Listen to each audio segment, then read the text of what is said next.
Hello, friends! We are back with the Great Ace Attorney, and we are doing the adventure of the Runaway Room. Reminder, this is a blind playthrough. Do not spoil any future developments in the comments, please. Until you see that everything's uploaded, and then I don't care. But, yes. Episode 3. Oh yeah, last time my best friend died. Because we can't have nice things. Glancing over my records of the late last century, I am faced by the events of a certain bitter winter. A murder in a carriage as it sped through dense London fog in the dead of night. Why is there so much murder in these games? Though the victim and the perpetrator were the only ones inside, there were multiple witnesses to the crime itself. Can't we just sue someone for real estate, divorce proceedings? However, none could have imagined at the time that such a seemingly obvious case as this would end in such a horrendous manner.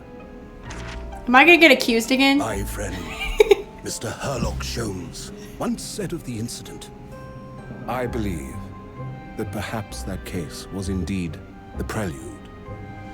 The beginning of a long concerto that impressive Japanese student and I were to play together.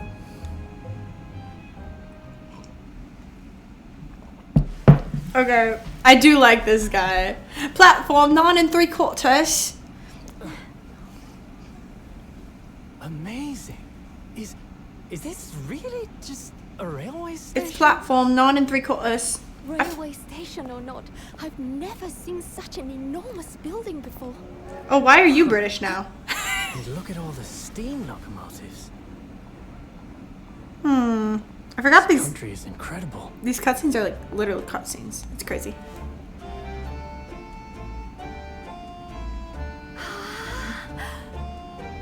She's so cute. I should start doing anime watches at this point. I feel like I'm dreaming. So this is the capital of Great Britain. So, where to? Oh, hello. Something off the trolley for you, dears. You wherever you want to go. In that case, the Supreme Court in Whitehall, if you wouldn't mind. Wingardium Leviosa. It's Leviosa, not Leviosa. Suppose you're visiting students from abroad, eh? Yes. Thought so. Well then, I hope you enjoy your stay. And welcome to the centre of the world, Great Britain's mighty capital, London. That's crazy. Welcome to the center of the world. My bedroom, this channel. Nothing else exists. Okay.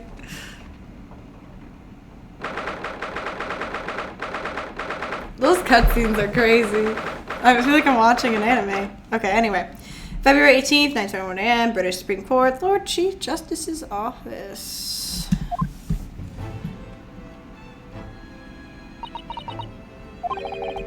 What an incredible place. It's so imposing. It's almost suffocating. This place is breathtaking. It looks like a fortress. There's some stone buildings like this in Japan now, of course. But they've only been built in the few short decades since we opened our borders to the outside world. An authentic example like this has quite a different impact, wouldn't you agree? A far cry from the wood and paper most of our buildings are constructed from. Yeah, but like, you guys are cool. It's certainly unfamiliar. It's such overkill, but I think there's more to the differences than just construction materials. What's that supposed to mean? What is this place again? This is the Lord Chief Justice's office. Nanowrimo-san. Oh, sorry. I was like, wow, that's not a very British name. Nanowrimo-san. In the Supreme Court of Great Britain. The Lord Chief Justice? We had instructions to report here at this time, if circumstances were different. We were supposed to let the Lord Chief Justice know that we had arrived from Japan. But Katsuma can't. No. So instead, we are here in a different capacity. as envoys to report the news of Katsuma-sama's death. Yes. And having delivered his or her message, an envoy's duty is done. An envoy? Envoy? So we'd have to return to Japan. If we want to remain here in Great Britain, I have to take Katsuma's place as the law student selected for the study tour. I've never studied law. Just kidding. Yes, which means you need the requisite qualifications as a lawyer. Which is what I've been studying for. I forgot he was studying on the voyage. That works. Here in Great Britain, it is the Lord Chief Justice who appoints the lawyers. So that's the second reason why you're here. To have you officially recognized as a lawyer. It's the only way that we'll be able to remain here in London. I hope this works.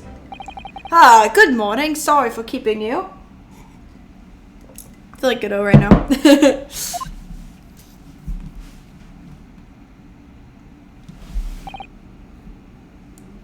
Why are you looking at me like that? Oh. I trust you aren't too exhausted after your long voyage from Japan. It seems like I'm 1 hour, 12 minutes, and 47 seconds late. My apologies. Oh, no, don't mention it. We're never happier than when we're standing around with nothing much to do. That was a little feisty. How fortunate. So, introductions. I'm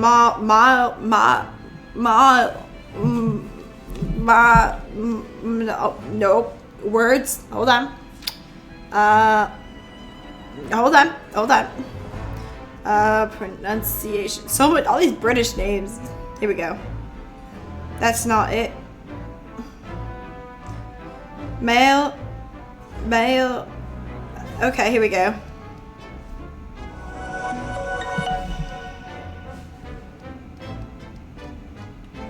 Male.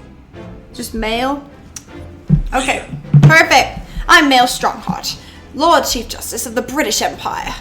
Well, and you're very humble too, young chap. Ugh, I can't feel it. I feel like a little mouse under an elephant's foot. Come on, Mr. Naruto. Don't be a mouse. Oh, it's an honor to meet you, Lord Chief Justice Strongheart. I'm Ryunosuke Naruto, from the Empire of Japan. Well, Mr. Naruto. Welcome to London, the capital of our glorious British Empire. Yes. Thank you. This is good hot chocolate. I don't want to talk to you. You're kind of annoying.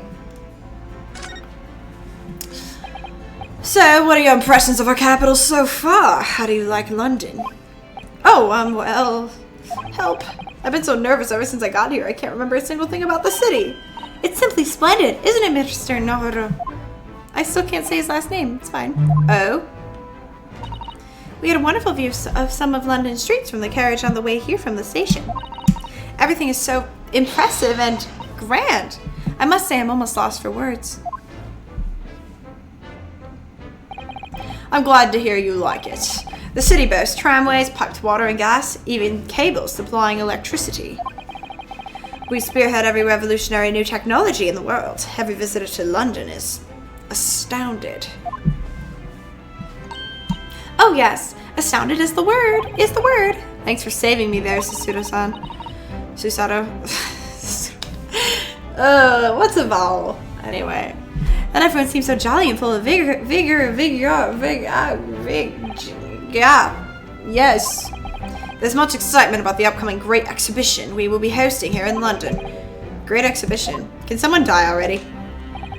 Cultural and technological advancements from around the globe are to be exhibited here in our great city.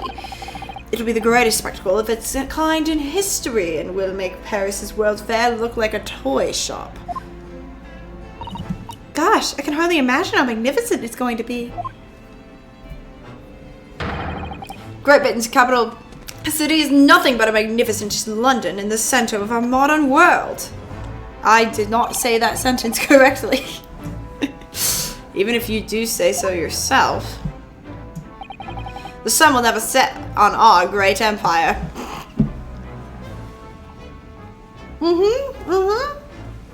Yeah, for sure. You say so. Perhaps it's fate that in these progressive times we welcome visitors from the land of the rising sun. I don't know whether to take that as an insult or not. So, can you make me a lawyer? Lord Chief Justice? I think you were expecting a student of law for this study tour, weren't you? Absolutely. A Mr. Katsuma Asagi, if my memory serves. That's right. The British government has already been telegraphed a full report on the situation. I understand the young man lost his life aboard the steamship bound for our shores. That's amazing. The news reached him before we even arrived. My country naturally extends its deepest condolences to yours. Oh, thank you. And you were honored this appointment specifically to inform me of the news? Yes. We are here in the capacity of envoys, because I can't say English words, from Japan to report the sad news in person. They tell me you Japanese are people of protocol and courtesy, and I see that it's true. And it is with some regret that I must inform you that the death of the young lawyer means this study tour arrangement can no longer proceed. If you would just hear us out, Lord Strongheart. What do you have to say, madame? It's about the study tour. Mr. Naruto here would like to make a proposal. Would he now? Well, Mr. Naruto? This is it then, the moment of truth.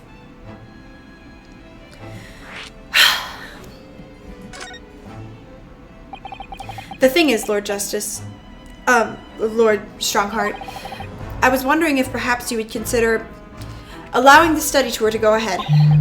Don't misunderstand me. Britain would ideally like to see the tour go ahead, but without a lawyer from your country, there's nothing to be done. Well, in that case, what if there was someone else? Another lawyer from Japan, I mean. Is there something I don't know? Only a single lawyer was invited to Great Britain from your country, and that was Mr. Asagi. At least that's what I've been led to understand. Well, the thing is, this really isn't going well at all. I just can't seem to find the right words to say to this man. Mr. Naruto! I could ruin things here if I'm not careful. What am I going to say? If there's someone else here from Japan who would be described as a lawyer, it's... Hold on. Not that actually there's no one else. Game ends here. That'd be crazy. Okay. What? I should totally... Can I be a troll?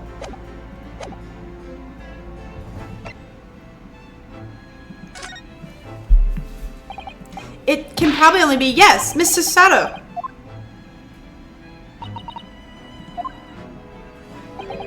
An unusual introduction. But I presume you mean this charming lady beside you. You're a lawyer, aren't you? Are you?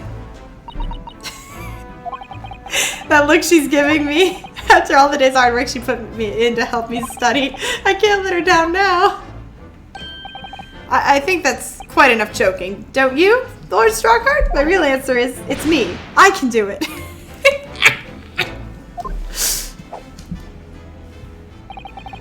Is that so? I mean, I don't actually have any qualifications as such, but no qualifications, you say, and yet you still claim to be a lawyer. I have acted as a lawyer in court before. Only once, as it happens. And I had Katsuma to help me, and I was the accused, but glossing over the details.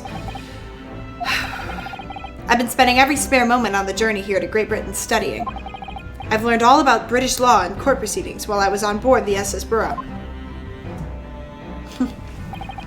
The voyage from Japan is some 50 days, I believe. Not what you might call a full education. To become a qualified lawyer here in Britain, not only do you need a university degree in law, but you must complete several years of training. I realize it's far too short a period of time, but I can't just go back to Japan.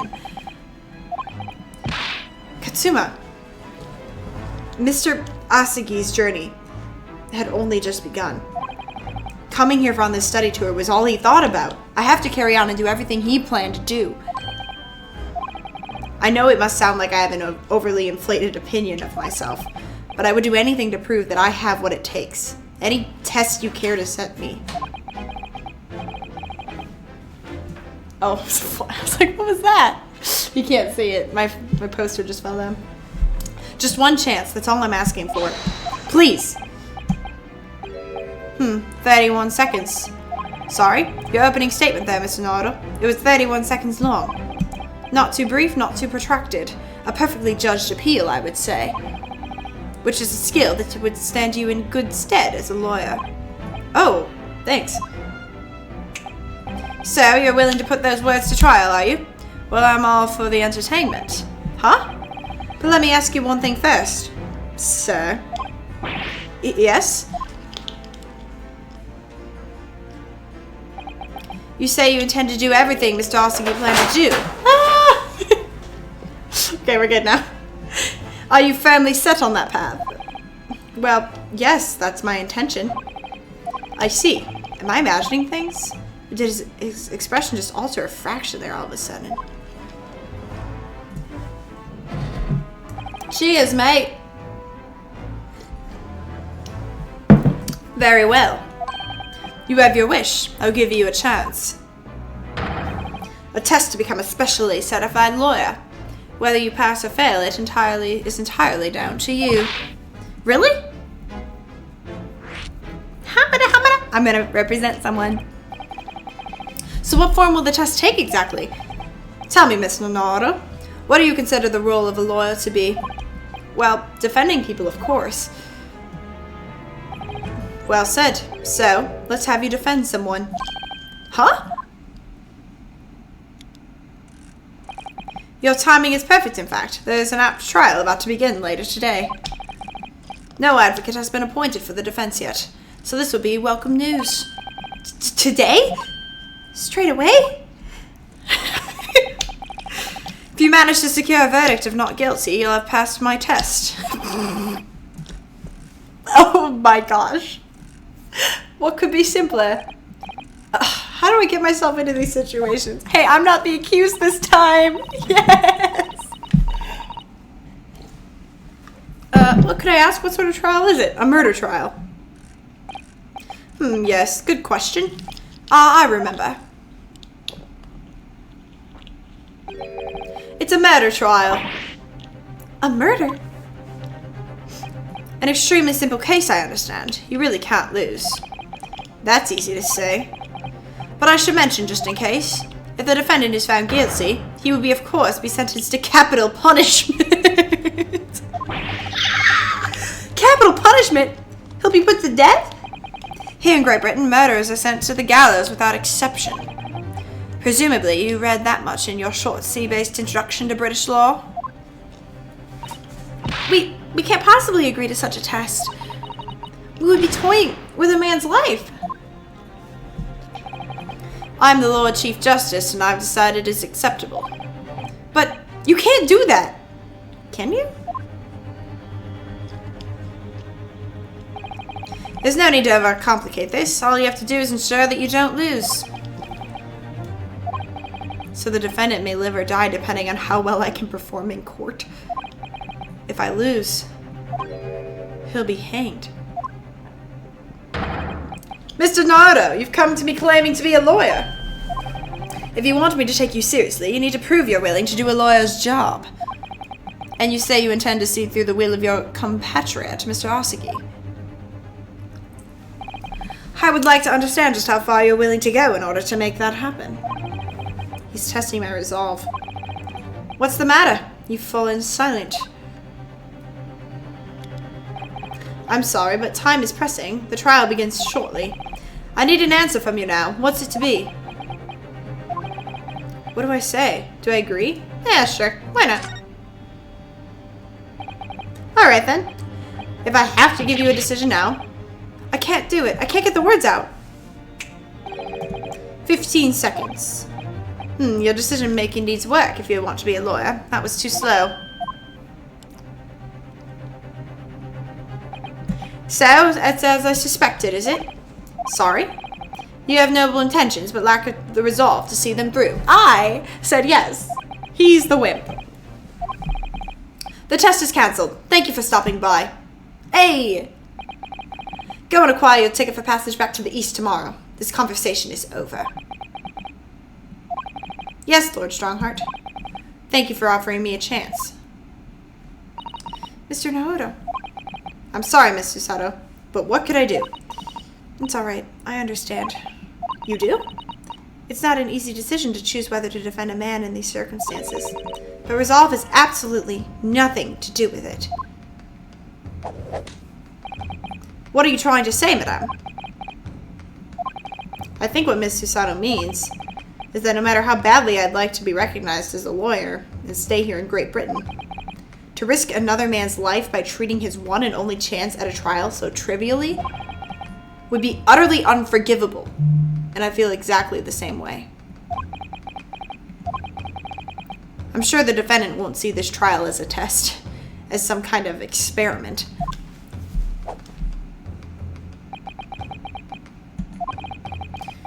A lawyer may fight for his clients in court day after day, but for each one of those clients, the particular day they stand in the dock may be the only chance they have to fight to prove their innocence.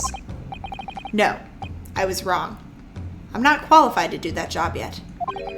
I'm sorry for wasting your precious time, Lord Chief Justice. Wait, Mr. Naruto! I'm a higher up. Go team, go. That is really cold hot chocolate now. Oh, was there something else? It's approximately 20 minutes by carriage to the Old Bailey from here. If you leave immediately, you should still be there in time. But I just said that I was quite serious in what I told you. The defendant in this case has literally no one to advocate for him. What? At this point, he can't hope to find someone to represent him. The trial will begin without a defense. And if that happens, there's only one possible outcome.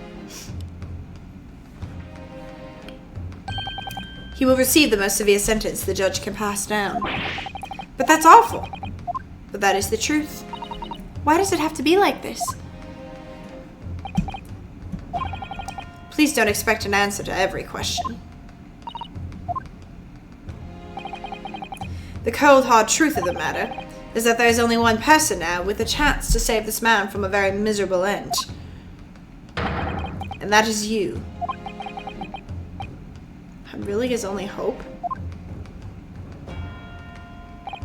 So, what do you say now, madame? Me? What do you mean, Lord Strongheart? You said it wasn't an easy decision to choose whether to defend a man in these circumstances, and I agree. But in my estimation, it is purely and simply a matter of resolve. Oh. Our time is up here. I have a meeting to attend. I must leave in 2 minutes and 16 seconds. So, venture into our great city and enjoy yourselves. Can I, have some details about this trial? He's gone. The Old Bailey.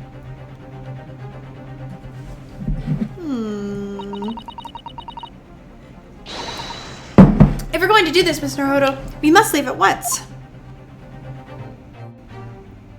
Okay. I don't really want to observe anything. Let's go.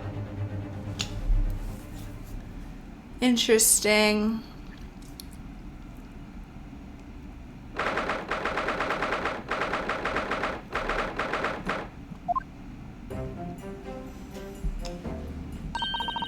Oh, thank goodness, we're in time. There's still 15 minutes until the trial begins.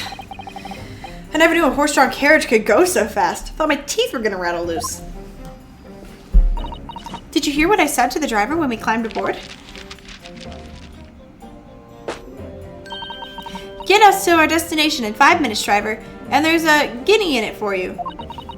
It's one of my favorite lines from the Herlock Sholmes stories, and it works quite perfectly. I'm not sure why you're so pleased. I thought we were going to die and we had gold for the privilege. Am I defending Herlock Sholmes? That would make me so happy. Please. Well, at least we arrived here before the trial started. Yes, I suppose there's that. Anyway, I don't understand it. The court clerk said the defendant should be here, but there's no sign of him at all. It's Sherlock Holmes. Please. So this is the Old Bailey. Even the room for defendants to wait in is grand. Are you alright, Mr. Naruto? I'm feeling tense, that's all. This place gives me the same sense of foreboding that I remember from the Supreme Court in Japan. An oppressive air, almost as if the building itself is going to crush whoever is about to be sentenced. Feels like only yesterday that I was the one about to be crushed. Yes, whoever the man you're to defend is, I hope he's feeling very alone. I imagine he's feeling very alone. Top of the morning to you, madame. Sir? Nope, never mind. What are yous doing? Follow me here. Things to a fair desperate, are they? Sorry? Would you look at these expressionless faces? From the east, are yous? Unless you're the lawyer. Or the attorney. We're from Japan, yes. Ah, Japan, is it right? Say no more. So, how much do yous need?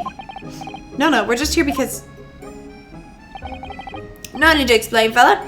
I've been here myself, see I have. Oh, I can't do the Hagrid voice, guys. I can't do it.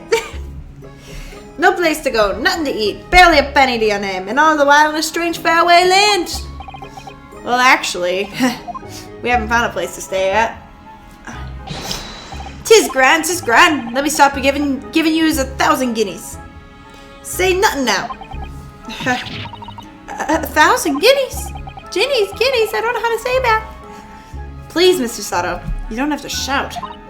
But 1,000 is enough to build an entire mansion in the most prestigious area of Tokyo. What? Tis nothing to me at all. I like to ensure you have sufficient funds to weather a rainy day, you see. I've not enough wealth to bury the city of London 2 and 3 times over. Could that much rain even fall in one day? Well, even so, we couldn't possibly accept such a large sum of money. Ah! Hit me in the eye! Broski. My broski. Don't get me wrong, fella. I'm not giving you no strings attached. I'll be wanting you to do something for me. Oh? To be honest, 'tis a little embarrassing. The trial that's about to begin, you see, it's for me good self here. I'll be on the dock. So now, what do I want you to do is come along with me and stand there beside me. Officially, you'd be my lawyer, but that's just a little detail now.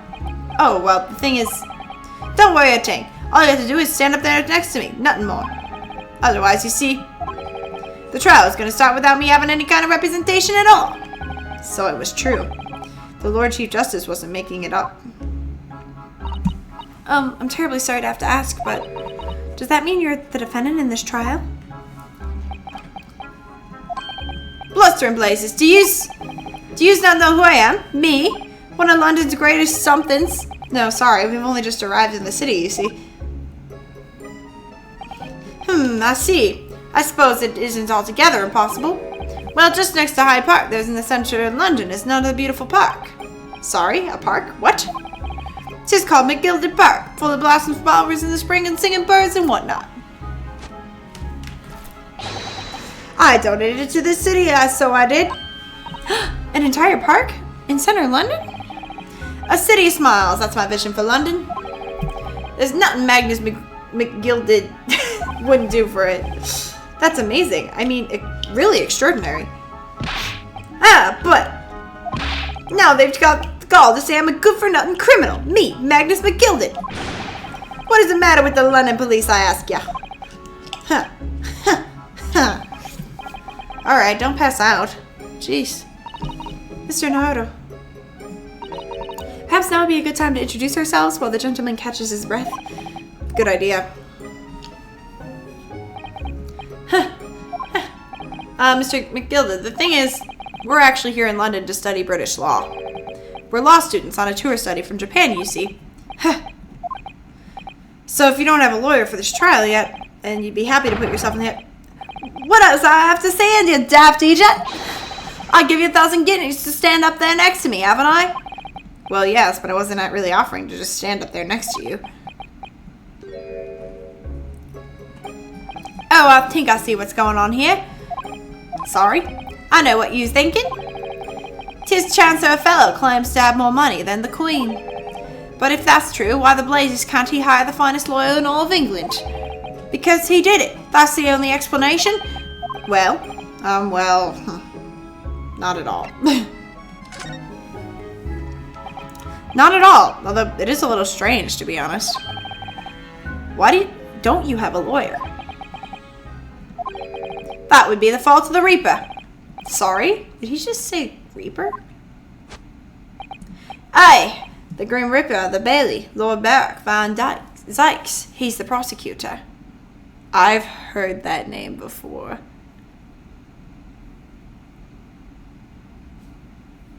I've seen certain desk slams, and I think I might know who this is. The prosecutor is the Grim Reaper? When Van Zykes stands for the prosecution, they call the accused the sacrificial lambs. And to this day, in every single trial in which he's been the prosecutor, the accused has been damned. Another? You must be or Miles Edgeworth must be a descendant of Van Zykes. What? Just kidding. Wait, Miles is Japanese. Okay, I don't know. What do I know? I don't know anything. So it's reached a desperate situation where there's no one willing to stand in defense against the fellow at all. You could say he's the living legend of the Old Bailey. Goodness, Lord Van Zykes. He must be an exceptionally talented prosecutor then. Talented isn't the word you're looking for, madame. It's cursed. Cursed? What on earth? The defendant is summoned, and his counsel. Please make your way into the courtroom. The trial is about to begin. I'm so excited. His counsel? That would be me. Oh, it's time. Well then, fella, don't let me down. But I don't know anything about the case. You haven't told me what happened.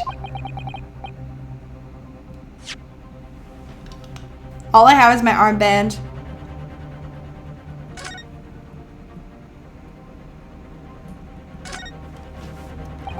These are the scales of justice. They're a symbol for that's kind of cool.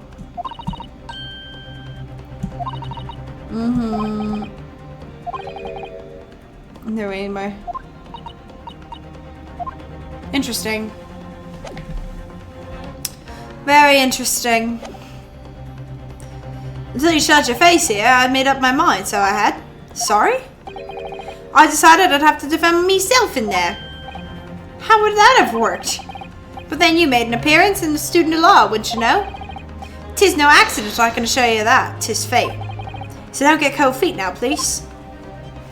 Why don't you tell me something about the case, my child, please. I literally know nothing about the case, or about this man who stands accused. In fact, the only thing I do know is that I can't just turn my back on him. Why I gotta be a good person? Mr. Naruto, the man has no one. He'll have to stand alone in that courtroom, armed with nothing to defend himself. Yes, something that Katsuma would never have allowed to happen. Counsel of Defense, what are you doing? If you're late for the start of the trial, you will lose your right to stand. I'll be right there. Let me drink my cold hot chocolate. It's happening then. My first trial in a British court. I hope you're watching over me, Katsuma. Because I have no idea how I'm going to manage this.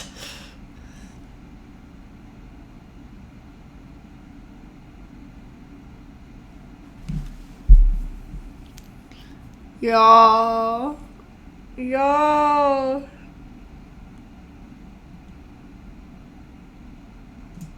Yo.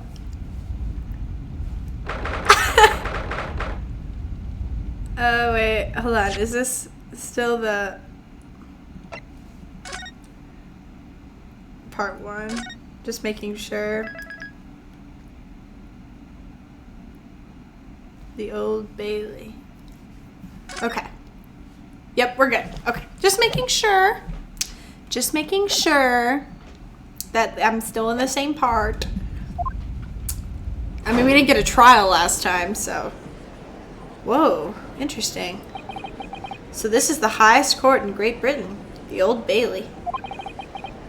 The centuries of history in this place is palpable, isn't it?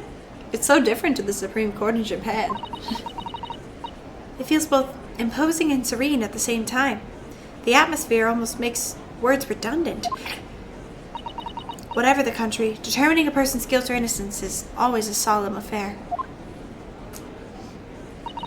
May I say something, Mr. Naruto? Oh, yes, what? Your eyes look ready to pop out of your head again. I know, but I just can't help it.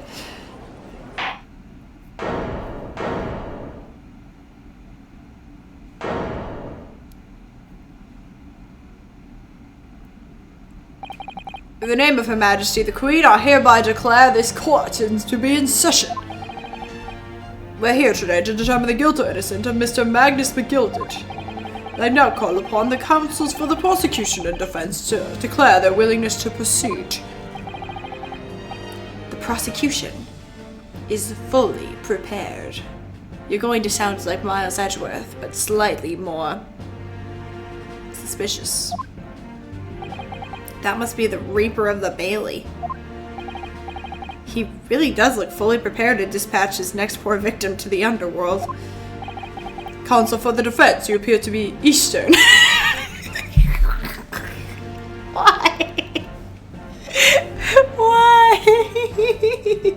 Do you speak English? No! Please! Guys. I'm sorry, I had to recover from that with a bubbler. Anyway, Ryunosuke, why are you apologizing for not being British? Please stop. I know why. I understand the implications, but why? Yes, of course, sorry. But he asked if the defense was ready. And I couldn't be further ready if I tried. Those eyes please me.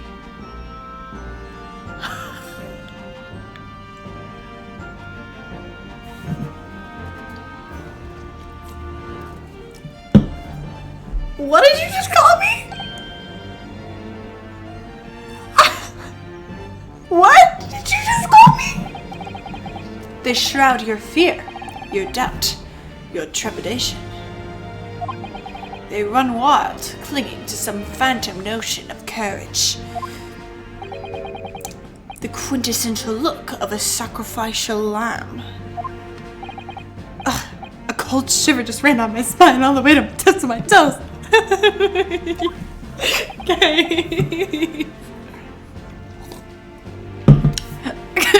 No. Now, Mr. McGilded. Yes, my lord. You stand accused of a murder, a capital offense. You could be sent to the gallows if found guilty. Are you quite sure you wish to entrust your defense to this foreigner? Please. I'm laughing because I'm uncomfortable.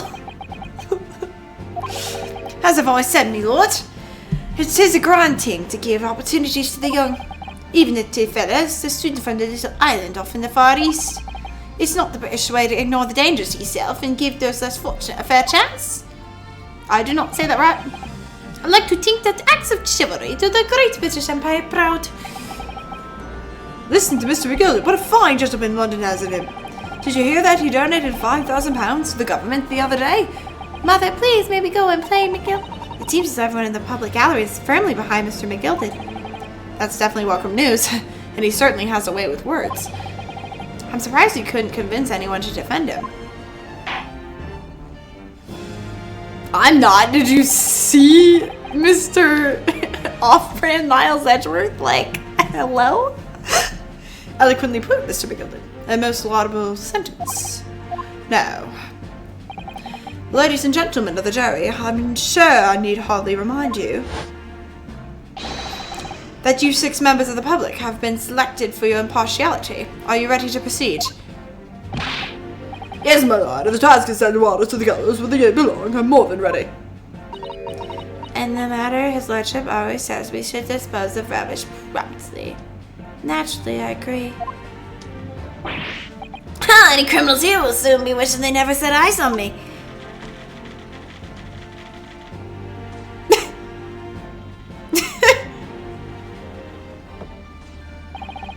I feel chill. I feel chill. Oh, Don't mind me, my dears. I'll just be getting on with my knitting. Me finish these mitts for my grandson. Mr. Naruto, these people are... The jury. Yes, that's something we don't have in Japan yet. That's right, I've only ever read about it. But here in the Great Britain, the court's final verdict depends on the opinions of these 6 jurors. The judge passes sentence according to the law, but the jurors determine guilt based on common sense. So the defendant is ultimately judged from 2 completely different points of view. But how exactly do the jurors give their verdict? That I don't know, but I'm sure it will be clear as the trial progresses. Yes.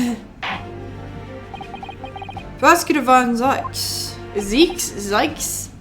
my lord. It's been a number of years since we've seen you here in the courtroom. I thought you'd renounced your fame. I'm known as the Reaper of the Bailey, my lord. Infamy rather than fame, I would say.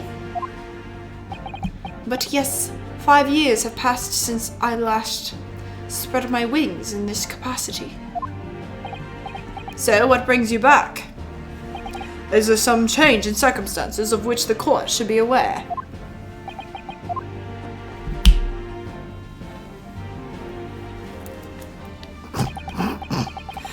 I leave that to your imagination, my lord.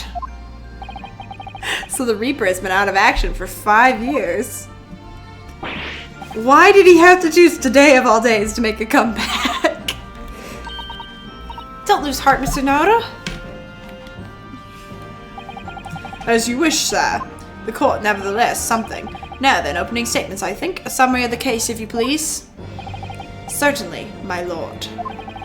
As your lordship is aware, this is a case of overwhelming simplicity. We must be the only ones here who aren't aware. The incident took place in the late evening. 3 days passed. The hour was some minutes after 10. The victim was a maker of building bricks known as in the community as the rice-fired mason. Sorry? The rice? He was a very accomplished craftsman. The bricks he fired were said to be almost indestructible. Oh, I see. Ooh. Ooh. The victim's corpse was discovered in an omnibus in service in the streets of London at the time. A dagger that had been thrust into the victim's abdomen is believed to be the ultimate cause of death. Here is the autopsy report. Not the autopsy report. Please don't update the autopsy report. From the investigating medical officer in Scotland Yard. Thank you, Consul. I shall accept that and the photograph as evidence. Report prepared by Scotland Yard gives the cause of death as internal hemorrhaging as a result of a single stab wound to the abdomen. And one further item of evidence. The prosecution wishes to submit these as well. And those are... Good lord! Is that blood, Counsel? Yes, my lord. Seized by a policeman who arrived at the scene. These gore-soaked gloves were taken from the hands of the accused when he was arrested. What? Mr. McGillicuddy's gloves had blood on them? Maybe he was just checking him, bro. Maybe making sure he's okay. Yes, I will accept these as evidence as well. That's great. We love that. How did I get into this? I'm backed into a corner before I've even started. Continuing. According to the driver of the omnibus, there were only 2 passengers traveling inside his vehicle at the time. Only 2! Obviously, one of those passengers was the deceased brickmaker, Mr. Mason. The other was the accused, Magnus McGilded. Well, rather damning circumstances, to say the least. Defendant, what say you? Well, of course I have no recollection of such a thing. Mr. McGildy. To be sure, I rode the omnibus that evening. But whenever I'm in a carriage, I'm taken with a fierce tiredness, and I always succumb to it. Are you claiming to have been asleep? 'Tis the motion of the carriage, my lord. Littling so it is. And when I open my eyes again, 'twas a desperate sight before me. The body of a man I'd never laid eyes on before in me life. Now I ask you, what good-hearted soul would rush to help a fellow bleeding from his stomach? I wasn't about to start worrying about me gloves now, was I? I'd reached out to give the man a hand. So the blood got on the gloves from helping him. Unfortunately, that statement of the driver is only the beginning. What? That's not all of it? There were multiple witnesses. Wait, but how? They're the only two people on the bus. The precise moment in which the brickmaker was fatally stabbed. What is this jury, bro? Ora! Okay. When the killing took place, only the victim and the accused were inside the carriage. And there were witnesses to the crime.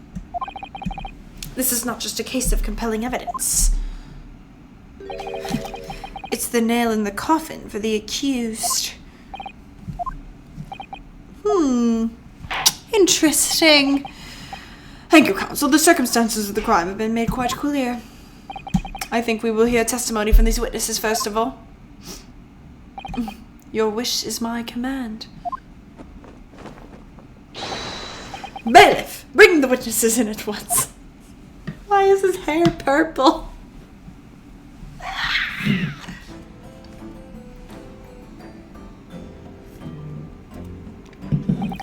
Witnesses, your names and occupations. My name is, well, everyone calls me Beppo. I drive an omnibus in the East End. Bruce Fairplay. I'm a banker. My name's First. Lady First. I make hats for gents. Let's begin by confirming the facts. 3 days ago, at a short time after 10 o'clock in the evening, all of you present in the stand were in an omnibus and witnessed to the aforementioned incident. I thought they were the only ones on the bus. Oh, I understand. Is that correct? Yes, sir. Quite right. Yes, sir. That's right, sir. Very well then, let's proceed to your formal testimonies, please. Each of you will tell the court precisely what you saw.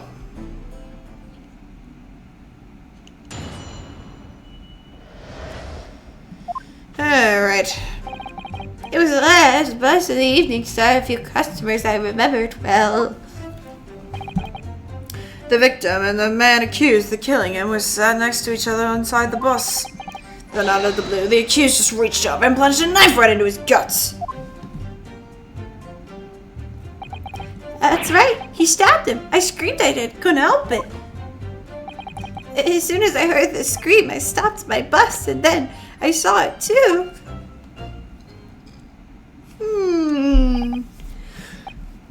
Unambiguous testimony, I must say. Exactly, my lord. These men witnessed the incident on the omnibus with their own eyes. I'd like to ask a question, if I may. Yes, counsel. Well, this testimony makes absolutely no sense to me whatsoever. Why not? Well, the incident took place inside a moving carriage, didn't it? As has been clearly stated from the outset, yes. Well, in that case, how could these two witnesses possibly have seen what happened? That's what I'm saying. There's no way they could have seen the inside of the moving carriage.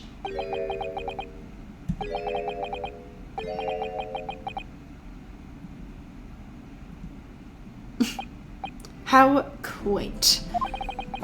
I'd read that civilization in the Eastern Island nations was a good century behind our own. But you're here in London yourself. Are you really so ignorant about our omnibuses? Huh? Oh.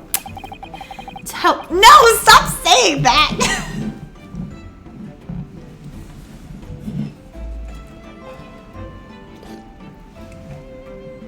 Tell me, my esteemed friend from another nation, is what he meant to say. Have you even traveled in an omnibus? Well, no. We only arrived in London this morning. No matter. I've arranged for us to see for ourselves the actual scene of the crime, that is. What? What do you mean the actual scene? How? A carriage is designed to be moved, after all. Presumably you understand that much? Yes. The omnibus in which this bloody crime took place is here today, in this very building. Here? What? The entire carriage? Bailiff. Bring forth the stricken omnibus.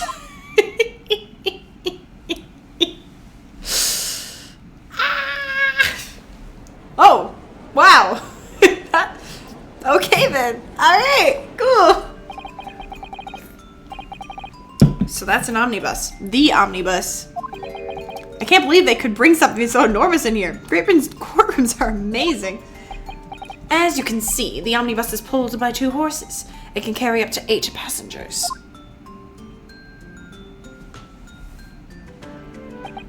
Four passengers seated inside the enclosed cabin and another 4 on the rooftop deck above.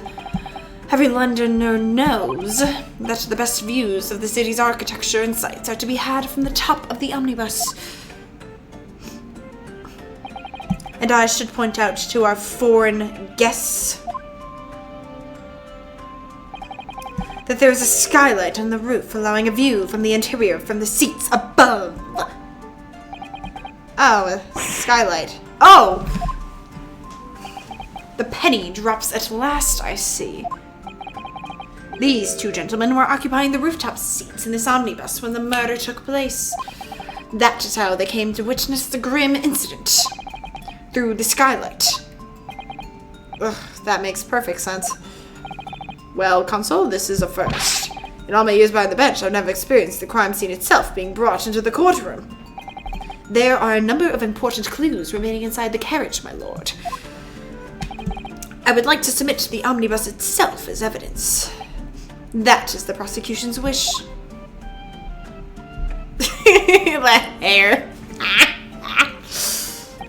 Very well, I see no reason why not. The omnibus is hereby formally accepted as evidence. Suspicious. I can't believe it! The entire crime scene entered as evidence? Oh, that was me. Yes, Great Britain is simply extraordinary, except that they hate us and they're racist.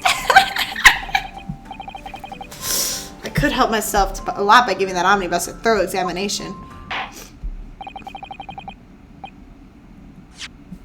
Alright.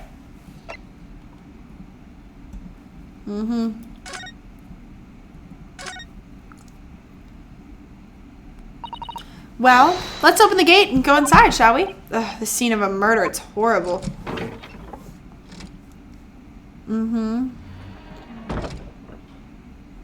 Oh, blood. Hello, blood. That's blood that's soaked into the seat. The victim's, obviously. Yes, and that seat would be clearly visible from the roof deck. Would you really stab someone in full view of the other passengers like that, I wonder? Well, it was after dark. And there was a lamp in here, so perhaps the culprit couldn't see anything outside through the skylight. Whichever way you look at it, it doesn't seem like it was a planned attack.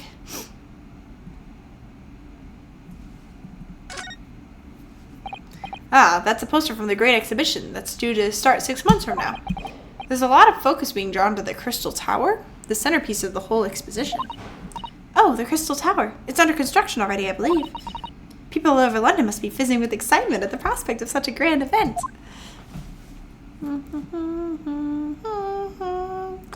Happy Death Day to you. This seat looks reasonably soft, but it's actually rather hard when you sit on it. And only just wide enough for 2 gentlemen to sit in side by side, really. Of course, an English gentlewoman would be dressed in such finery. It would be quite impossible for her to climb up on the roof deck, so she would have to be seated in here. A woman in a kimono would have the same problem. Women's clothes are very impractical, aren't they? That they are.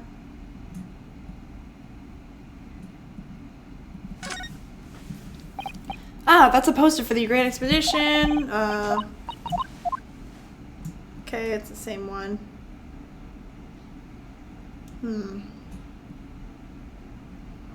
Can we get right there? Okay. Come here. What's in here? What's that? This looks like all sorts of equipment that might be needed to keep the omnibus running. Feeding tubes, tools to repair wheels, blankets, horseshoeing tools. So it's a storage compartment for the coachman to keep his things, it seems. There doesn't seem to be any space for passengers to stow their luggage, that's for sure. Well, I don't imagine it would be very convenient for that purpose anyway.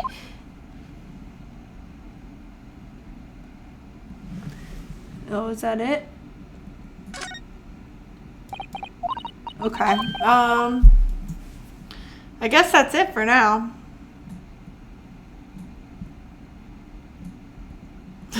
So did we just like pause the proceedings? Like we said, hold on a second. We need to go inside the crime scene. Thank you. Very interesting, my lord. Nope, nothing there. Nothing. What's that? What's that? I can't find anything out of place. Oh. There we go. So this is the roof deck of the omnibus. Oh, you must have a wonderful view of London streets from up here. So people sit all the way up here in bitter winter nights with the cold air rushing past them. And they have to pay money to do so? Can't even imagine how cold it must feel. Bro, it is literally like negative 14 outside right now. They'll be fine. That just made me think of something horrible. Can you imagine being dragged around the city in the freezing cold as punishment? Perhaps that is the real price you pay to stay out late. That's it. I didn't learn anything.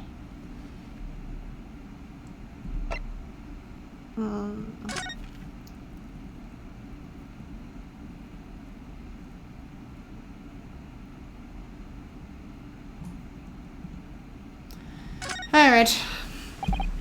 This is definitely blood, isn't it? Not the most pleasant sight to be confronted with on our first day in London. Well, nothing will come coming now. No, but by the way, is Mr. McGilded right-handed? Yes, I believe so. He was toying with a coin on his right hand earlier.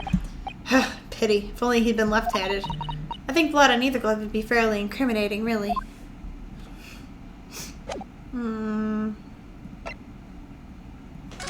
Let's see what we got here. Anything out of place? No. That is definitely a knife. Alrighty then.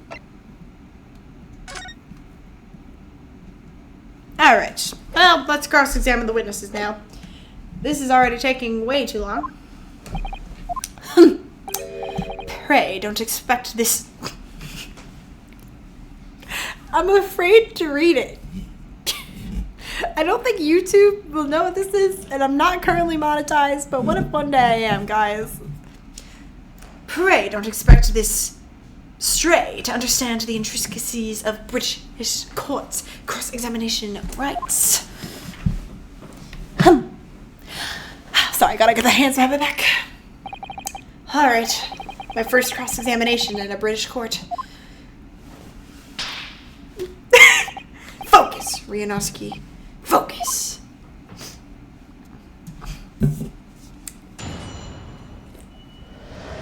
Yo, that shot of him though, but also like he's kind of, you know, racist.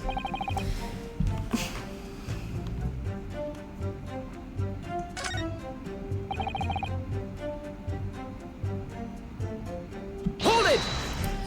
Hold! And you saw them through the skylight and the roof of the carriage?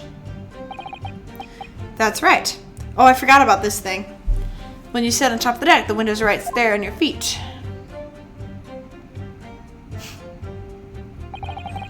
There was a lamp on the inside, so I had a pretty good view. Sorry, I don't know what to do for his voice. I'm sick of this. The two of them were wearing hats and couldn't exactly make out their faces, but there's not a shred of doubt in my mind that it was Mr. McGilded. How can you be so sure? Well, how can I put it politely? McGilded is a gentleman of a rather small stature. I couldn't have mistaken him for anyone else. Let's not forget that when the vehicle came to a halt, the only people inside the enclosed cabin were the deceased Mr. Mason and Mr. McGilded. There's no room for doubt here. Ugh, I really wish there was.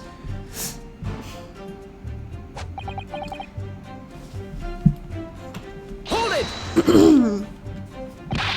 You actually saw the exact moment it happened? Didn't I already testify to that? Well, you fairly dinkum hardworking city bankers not considered trustworthy these days. Oh, no, I didn't mean that. This is no good. I've really got its back up. Perhaps you could just tell... My lord. Juror number 3, what's the meaning of this? My mind is made up, my lord. Completely and utterly made up. Made up about what? I don't like stinking rich. Never have. They're always up here other than they shouldn't be. Up to something other than they shouldn't be. Every one of them. And that little leprechaun of a man is no exception. Well, he can't fool me.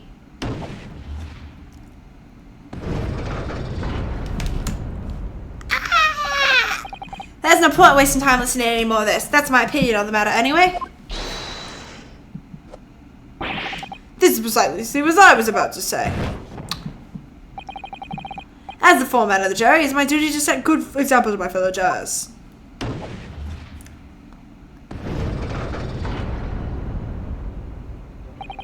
What the? What is happening here? Let me see. Ah yes, it seems that's how the members of the jury give their verdicts. With fire? Apparently yes. White for innocent and black for guilty. Alright then. I'll just leave that one right there. How about no? As the 6 members of the jury make up their minds about the case, one by one they each cast a ball of fire into the great scales of justice as we saw moments ago. If those enormous scales fall completely to the black side, does that mean... Let's do our very best to make sure that doesn't happen. Ugh, now I'm even more worried than I was before. Very well, the court acknowledges the change in the jury's stance. Counsel for the defense, please continue with the cross-examination. This is a nightmare. So what, if I waste too much time, they get mad at me? Hold it! He stabbed him, you say? And you were sitting up on the roof deck, were you? Yes, that's right, sir. I was up on the roof seats. I remember seeing the little gent sitting next to the fellow that was stabbed. Why weren't they across from each other? I'd been thinking about that new hat design, you see, so I was just gazing absent-mindedly around. Then, I happened to look down through the skylight. It was sticking right up from his belly. That huge great knife. A grim sight indeed. Huh, that didn't help me at all. The jury looks like they're even more convinced by my client did it than they were before. That appears to have made everyone even more dubious that Mr. McGilded is telling the truth. If only we had some evidence. We don't... Mr. First. Oh, yes, sir? Is it this the knife you saw? Good grief, yes, that's it. That's the very one, sir. Is that the updated autopsy report? Yes, counsel, this is the blade that was driven into the victim's belly like a stake through the heart. That is a blade of considerable size, counsel.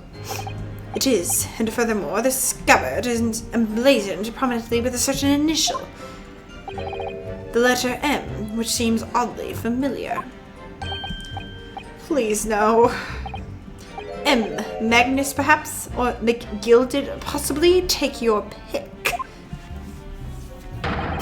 It seems this particular big name in London made a magnificent mistake. Objection! Not the little slap still. But there are M's everywhere. Like, yes. Like in Mason. Objection! Objection! This blade is far too extravagant for a poor brickmaker to have owned. No, this weapon of murder almost certainly belongs to the accused. Not conclusive, but certainly compelling, Consul. Alright, time to observe it. My lord, if you forgive the interruption. Ah, Joe number 2, go on. Mr. McGill, this is a pillar of society and a gentleman, and a gentleman's word should not be sacrosanct. However... Those of us in service know we must accept hard truths. Wait, what are you... Dispose of the rubbish.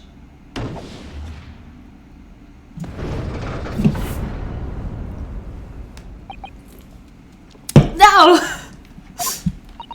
I don't wish to cause offense, but I do like to eradicate all traces of filth and grime.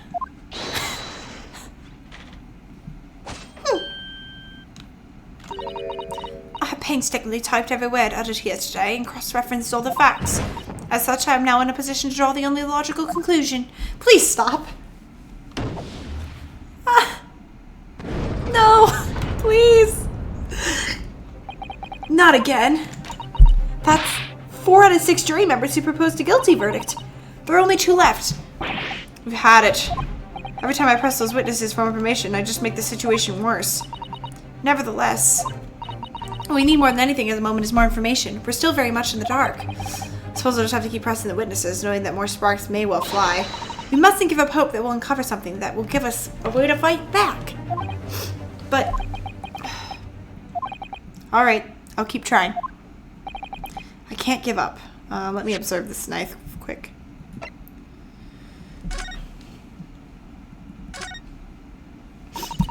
That part is the sheath, isn't it?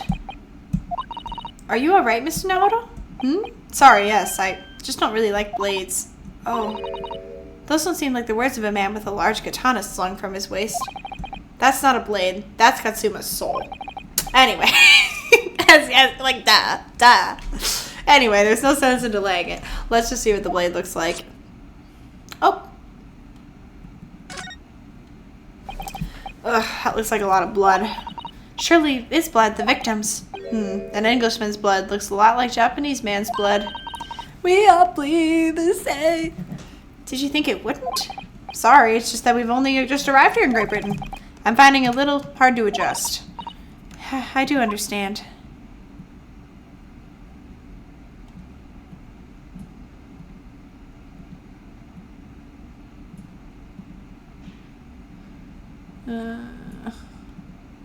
Okay. That's definitely the knife in the picture.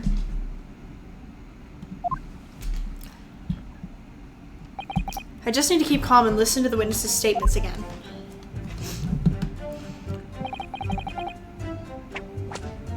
Hold it! What exactly did you see? Oh, well, sir, that would be the passenger, sir. He is collapsed on the floor, he was. And by the passenger, obviously you were referring to the victim, Mr. Mason, the brickmaker. And then the other passenger had the knife in his hand, like this. By the other passenger, obviously you were referring to the accused, Mr. Magnus McGilded. Then the plunge down like this, stabbing the other passenger in the belly. What? Oh no, please. Order! Order! It's hard to believe one of London's greatest philanthropists, but this is alarming indeed. The law knows no philanthropists, my lord. Only the innocent and the guilty. Good deeds mean nothing. You look so broken. When overshadowed by evil, the truth is everything. Could agree more, sir. Alright, so what had happened? The only 2 people in the enclosed cabin area were the victim and the defendant. And so help me, 3 whole people witnessed the man I'm trying to defend do the deed. I don't like to be pessimistic, but we do seem to be in a rather difficult situation here. What am I supposed to think here? Is Mr. McGilded really innocent? Or could it be... Before we jump to conclusions, our first step should be to gather information. We need to understand the case much better than we do at the moment. Yes, you're absolutely right. Let's listen to those witnesses' statements again, a little more carefully this time.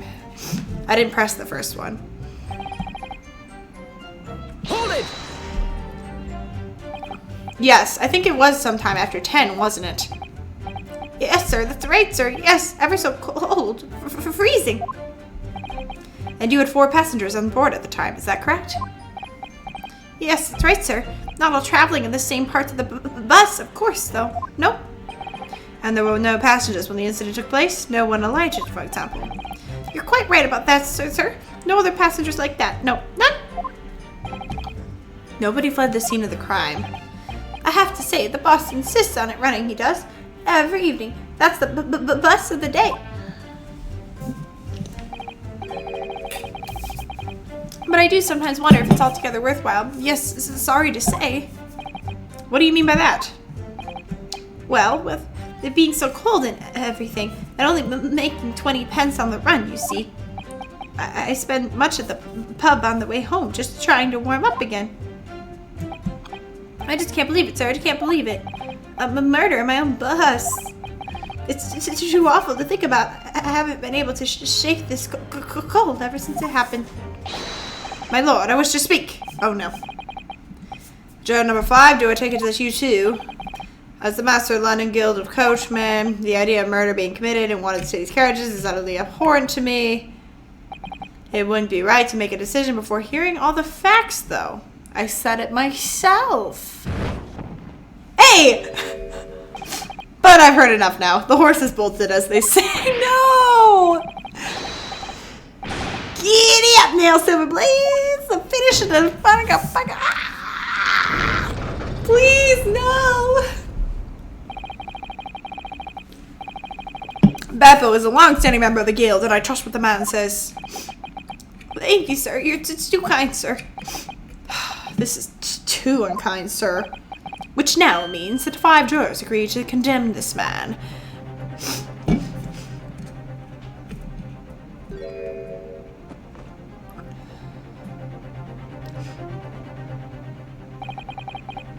Madam Juror number 6. Yes, dear? What can I do for you? You have heard the testimonies of the witnesses in the stand. Oh, yes, I certainly have. Still got my hearing, you know. Then, pray tell, why are you yet to pronounce your leaning? Well, dear, the thing is, I'm a creature of habit, me. I always go to the park at around this time of day and sit on a nice bench and get on with my knitting. There's a lovely little park just near where I live. The Gilded Park, it's called. The gentleman donated it to the city, you know, to put a smile on the Londoners' faces, he said. I can't imagine such a fine young gentleman would have it in him to take another man's life. That's right, man like that would stab someone. Mother, maybe go to the Gilded Park later and borrow some more books. How many Londoners live with their heads in the clouds? Do you people not know? What kind of a man Magnus McGilded really is? Ooh, he came back for vengeance. What kind of man is he? The philanthropist. They're never good people, right? We already know this. The philanthropist, Magnus McGilded, has enough wealth to purchase the entire city he claims to value so highly. But where did all that wealth come from? Your client is a shyslop, sir, and one with the very darkest of souls. What? Stone the crows! McGilded lends money to extortionate rates of interest, so his victims have no hope of repaying him. When they default, he takes possession of everything they own. He is a vulture that preys on the weak. I've never heard any mention of that before. Your faculties haven't deserted you, I'm sure, madame. So has this thought not crossed your mind? Would a man wealthy enough to buy London in its entirety not have a carriage of his own? What possible reason could this man have had to make use of a public omnibus service? You're not saying that the victim, a poor brickmaker, had next to nothing to his name, save considerable financial liability. It will come as no surprise that this creditor was the accused Magnus McGilded. But let it be known that The very day Mr. Mason was killed was the final repayment date for his debts. Good gracious! The brickmaker was destitute. He had lost his house. He had nothing, not a shilling, with which to repay his debts. And in the end, this pitiful soul had the very last thing he owned taken from him. His life. By the merciless philanthropist pretender, Magus McGilded. I don't believe it. If I might add something briefly. Miss Usato. You claim that the victim had been lent money by Mr. McGilded. Where's the evidence to support your claim?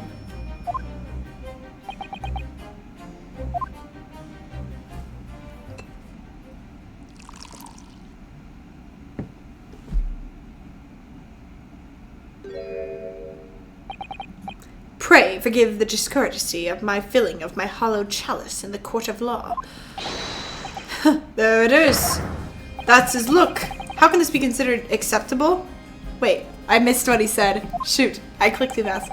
But I find myself in unexpected good humor. I had heard ladies from the Far East could show great courage, but I didn't expect to experience it myself. Huh? As judicial assistant to the defense, I'm simply doing my job. What a pity that your display of courage is in vain. This is the debtor's ledger, which details all monies loaned by the accused. There's definitely something in there, or he would have shown it earlier. You will find the victim's name clearly recorded inside. Oh. Allow me to present this ledger as evidence.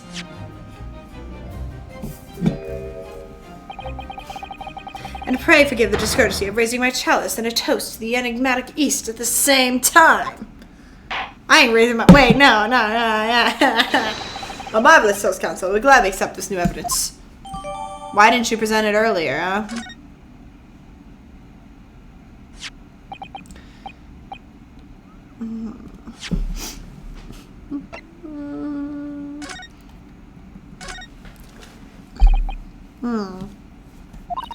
Oh dear, do you really think we ought to look inside? Well, it's not as though we know any of London's gentry personally, is it? Apart from a great detective friend, perhaps. Actually, I wonder. I assure you, you will not find Mr. Sholm's name inside. Well, let's see what we can find.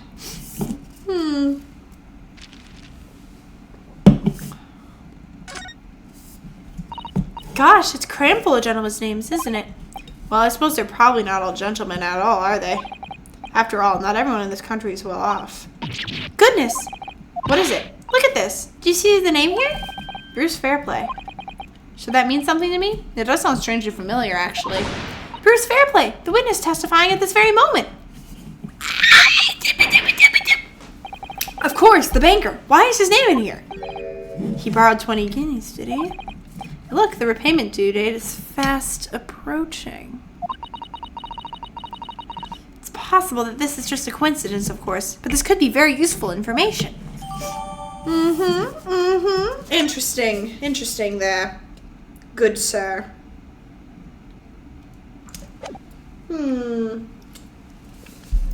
Alright then, Mr. Off-Brand Miles Racist Edgeworth. And the accused made quite... I gotta hold my cup. Quite certain he had ample recompense. Well, it would seem I've had the wool pulled over my eyes. Regrettably, madame, that is the modus operandi of the accused. And it's such a pretty little part, too. What a scoundrel!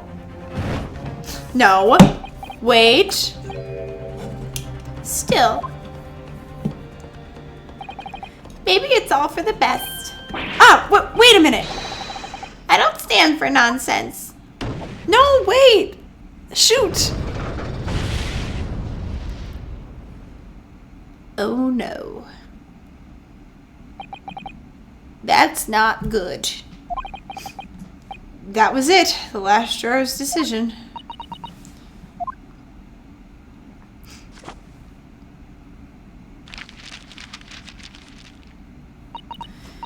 According to this Encyclopedia of British Law, when all members of the jury have concluded that the defendant is guilty, Court proceedings are suspended, and the presiding judge will deliver the final verdict and sentence.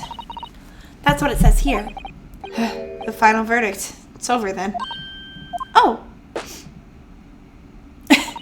There's a footnote, though. A footnote?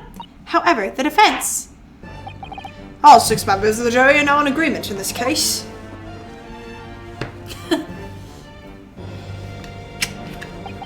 Allow me to convey my respect for your swift and righteous decision. According to the laws of this country, I will now conclude the trial by delivering my final verdict. I trust there are no objections? Objection! Mr. Sato, just tell me one thing. Yes? You were in the middle of saying something before. A footnote in your encyclopedia? The defense... What did it say next? Yes, of course. One moment. When all members of the jury have concluded, defendant is guilty, court proceedings are suspended. The footnote says, however, the defense has the right to demand a summation examination of the jurors at this point. Are they all in debt to him? A summation examination? Objection! His objection, though, like... a summation examination. From which century has that tome you have there been resurrected? Judging from the binding, I would say that book is at least 50 years old. Any modern text in British law wouldn't give even such an antiquated procedure a mention. It's a relic, long forgotten, and certainly no longer practiced. So, you're out of luck. Oh. What even is it, Mr. Sato? This so-called summation examination? Oh, one moment, I'll read about it.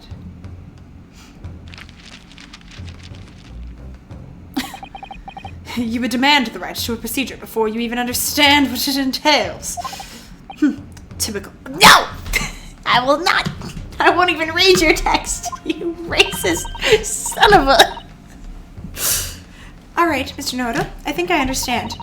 It seems that under this procedure, we would be able to appeal to the members of the jury. To do what exactly? Appeal to them to change their leaning and reverse their decisions. And it says here that, if successful, the proceedings of the trial must be resumed.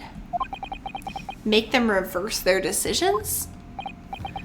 In times gone by, barristers would use a summation examination to attempt to influence the jury's decision. That procedure became something of a formality with no practical benefit, really. It rather fell out of use. I wonder why. Because it was devoid of purpose. Changing just one member of the jury's mind would be hard enough, let alone several. No self-respecting defense barrister would even assert his right to try in this day and age. Well, I ain't self-respecting. I don't see any mention of the procedure actually being formally revoked. What are you suggesting? I'm suggesting that although it may be antiquated and largely forgotten, it isn't yet extinct. What do you think, Mr. Naruto? Hey, worth a shot. The summation examination, our last possible option. Do we assert our right to carry it out or admit defeat? We gotta try! The defense wishes to assert its right to a summation examination, my lord! Fun. Objection! Oh, don't you object, your little racist finger at me. London is the capital city of the most powerful nation on earth. We have a duty to the world to exemplify the very highest standards of judicial procedure. Summation examinations are an embarrassment that should remain buried. Objection! But if it's our right, it's our right. And I believe it could prove vital in this trial.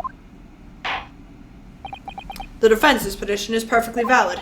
The court will proceed with the summation examination. This is madness. Foreman, are you and the remainder of the jury ready?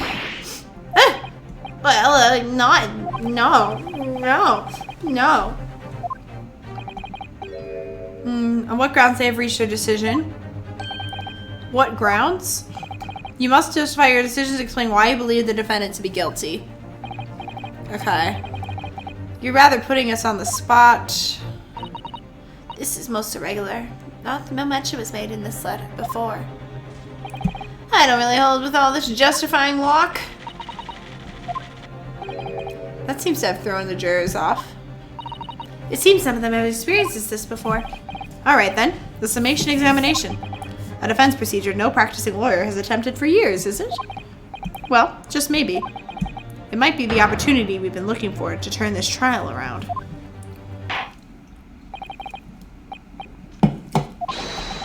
State the grounds which the defendant is guilty. Why wouldn't that be normal, bro? Like,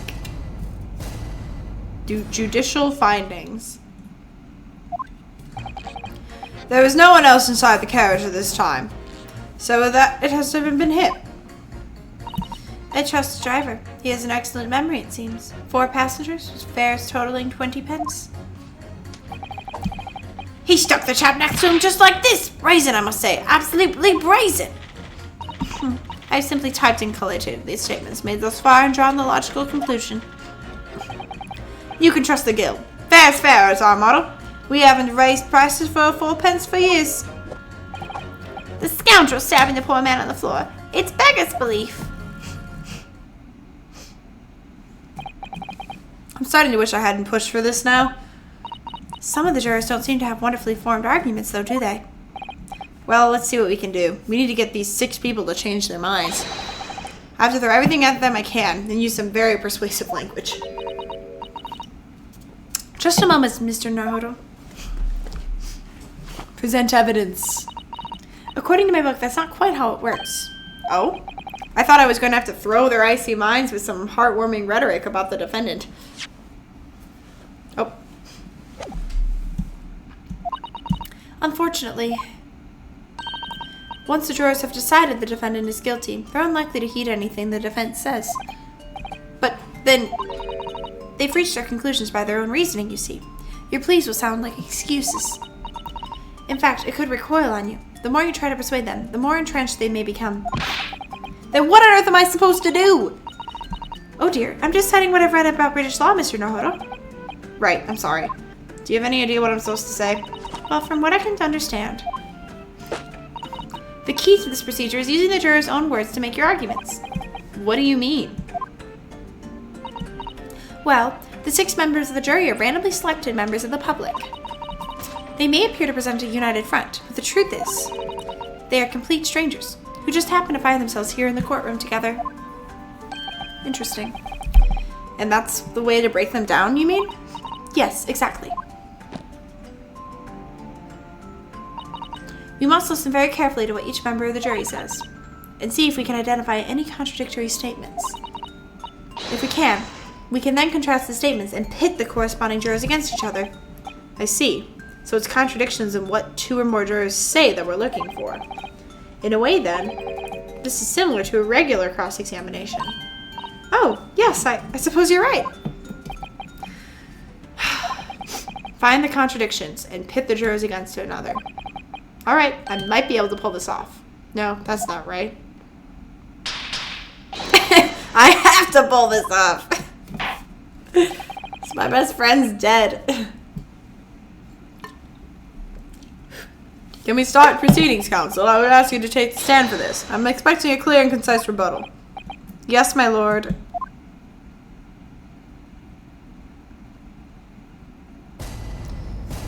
Jury examination.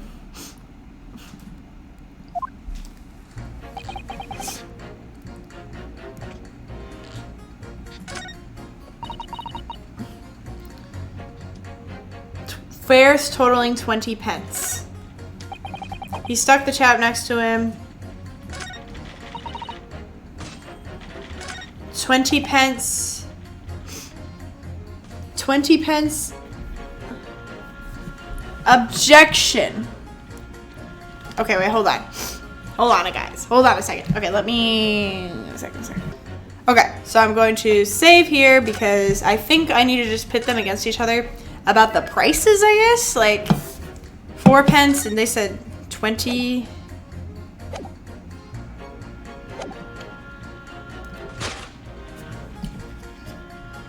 It's so confusing. Objection! Those two statements clearly contradict each other. They do? Explain yourself, Consul. Me? Oh dear, what have I said? I swear on Silver's name, I haven't the first idea what you're talking about. I love this! He looks so cool! According to the group testimony we've heard so far, look at him with his little... There were 4 passengers on the omnibus on the night in question. And according to the coachman, Mr. Beppo, he took 20 pence in fares. Quite right. I have those precise details typed neatly here in front of me. And juror number 5 also told us the following. The fare for the omnibus is always 4 pence. That is a fair and convenient single price, just the way London's carriages should be operated. But that doesn't add up at all. In fact, it leaves a glaring discrepancy in the facts. Why, man, why? 4 passengers paying 4 pence each. If you do the multiplication, it would be 16 pence. Exactly. As I said, it doesn't add up. The figures are different. By 4 pence, in fact. Or precisely, 1 person's fare. 1 person's fare. Yes, in other words, on the omnibus that night, it's distinctly possible. There was another passenger we've heard nothing about, hiding with the equipment in that open part of the compartment. That's my theory. This can't be right. The coachmen's of the guild are good, honest men, and once and for all, trustworthiness is our watchword. The figures our coachman claims most certainly do not add up. Your watchword, good sir, is a fallacy. I beg your pardon? Mr. Guildmaster, I think you ought to consider that if this trial were to end now, the news would surely spread all over London. The news that one of your coachmen tried to hide the fact that he lets nefarious characters ride his omnibus.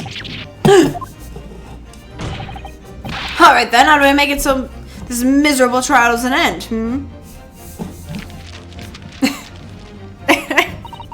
Well, according to my book here, you simply launch a ball of fire into the innocent side of the set of scales. Now hold your horses there, coachman. We were all in agreement. Wait till I get my hands on you, Beppo.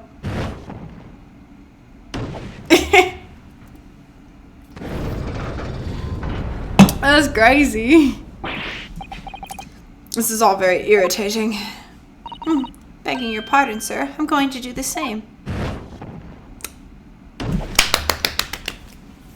Nice. For the love of Mike, not you as well. A penny can be the difference between a smile and a tear, after all. I certainly can't put my trust in someone who doesn't follow my exacting standards in financial matters. Oh, really? I, for one, think it's only proper that we hear from the witnesses again. Oh, well done, Mr. Naruto. You did it. If we can manage to change 2 more jurors' minds, we can force the trial to continue. 2 more, actually. There is something else that's bothering me. That's where you must strike next. I need to pit them against each other. Exactly, you can do it. Okay,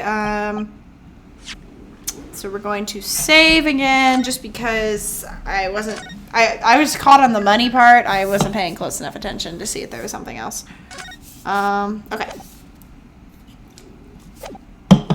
It's an interesting game mechanic. I like it.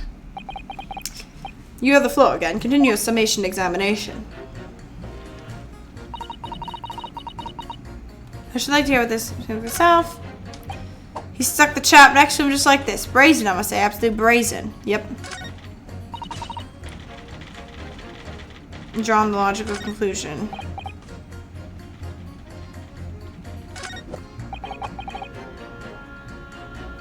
Oh, okay.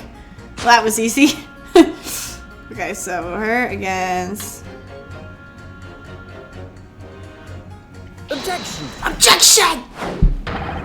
Those 2 statements are completely contradictory. What? Explain, counsel, post haste. Oh, dearie me, was only knitting a jumper for my other half. What is all this claptrap? What does contradictory even mean, I ask you? I don't know. Literally just him walking back and forth and I'm geeking out. It looks so cool. We've heard from more than one witness that they allegedly saw the actual moment when the defendant stabbed the victim. Now, out of curiosity, juror number 3. What? Can't you see that I'm busy here? How would you say the defendant stabbed the victim? What sort of motion was it? Huh! Want to test me, do you? It was like this, stuck the fellow next to him without even getting up, just like the prim banker said. Yes, that was Mr. Fairplay's testimony. Now then, juror number 6. Oh, is it me? Is it? What can I do for you, young man? How would you say the defendant stabbed the victim, madame?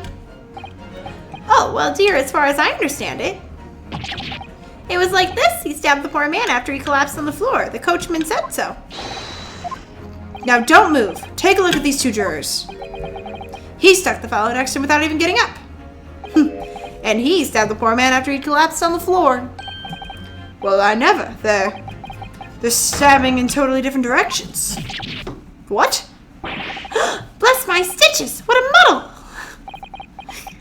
What this tells us is that there's a strong possibility one of the witnesses isn't telling the truth. Oh! Why? Why the dickens would they lie? I don't know that yet, but what I do know is that if the trial ends at this point, we may never find out. We may never know the real truth. Ladies and gentlemen of the jury, can you really let that happen in all good conscience?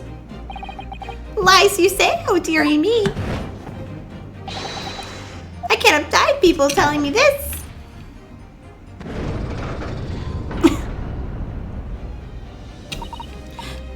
The scales. I don't believe it.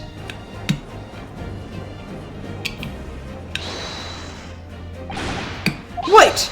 Now hear this, my fellow jurors. I warn you, you cannot listen to this man. Look at him in his black suit. He's clearly some devious Eastern sorcerer using magic on us all. Please. If I could use magic, do you really think I'd be putting myself through all this? Literally. Answer me this, Dark Jinx. What? Me? What exactly is the problem? One of these 2 witnesses have slightly different recollection of events. What of it? Let's say the Shylock did stab the victim as he was sat next to him on the omnibus. This young dandy saw him do it. And now let's say the victim collapsed on the floor and the Shylock stabbed him again. This old lady saw that. Well, what's to say it didn't happen like that? What are you calling a dandy, sir? Why, I should take this knife at you. What are you calling old? I should take this needle at you. Ugh, they're ready to kill each other now. I love that it falls. But could the foreman of the jury be right? Did the 2 witnesses see 2 different moments of the same crime? La la la la la la la la la la la.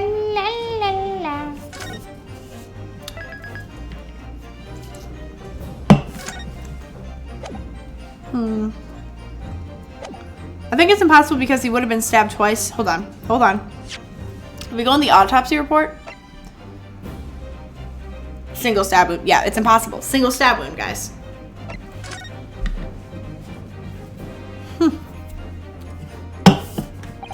Unfortunately, Mr. Foreman. What of your Dark Jinx? Come up with this. I just have been imagining, like, these moments all getting edited of me reading their stupid racist lines. Okay. What are you suggesting is impossible? It's out of the question. Unless you have an updated autopsy report. What are you talking about, man? How can you possibly say that? You do realize that I'm only doing my job? As foreman of the jury, I have a responsibility to steer everyone in the right direction. So where's your evidence, man? That's what we want to see. I say 2 witnesses say it's 2 different moments of the same crime. You say it's out of question. Show me the proof. Yeah, I have proof.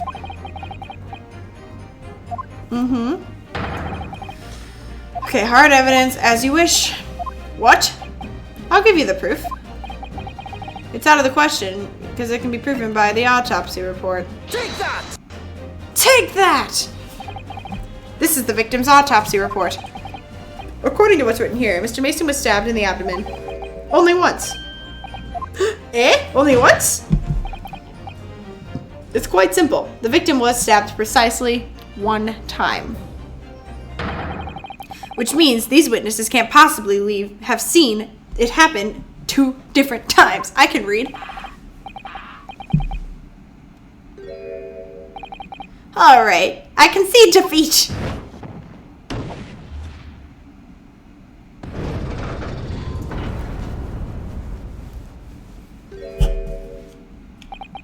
Wait, that means 4 jurors are now leaning it to not guilty.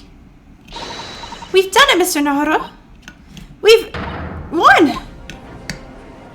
Look at him. You can him in his little robe there. What are you playing at, you dandy fool? Shut your trap, sir. No one deceives me. But we had a consensus. I said shut your trap. I know a liar when I see one. And if the chap ever dares to cross the threshold of my shop, I'll take this razor-sharp blade and shave every last hair off his head. Why is he licking the knife? Well, in quite remarkable turn of events, the defense's summation examination has flipped the balance of the scales of justice. The juror now stands at 2 for guilty and 4 for not guilty.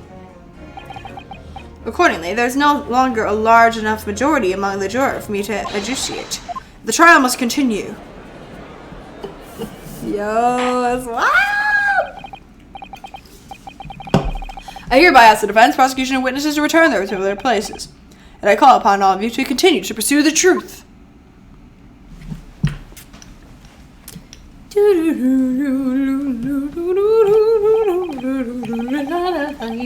So, Lord Van Zykes, continue to substantiate the case for the prosecution, if you please. Excuse me while I become an alcoholic. I'll hold it like a fancy person. What is he doing? What was that?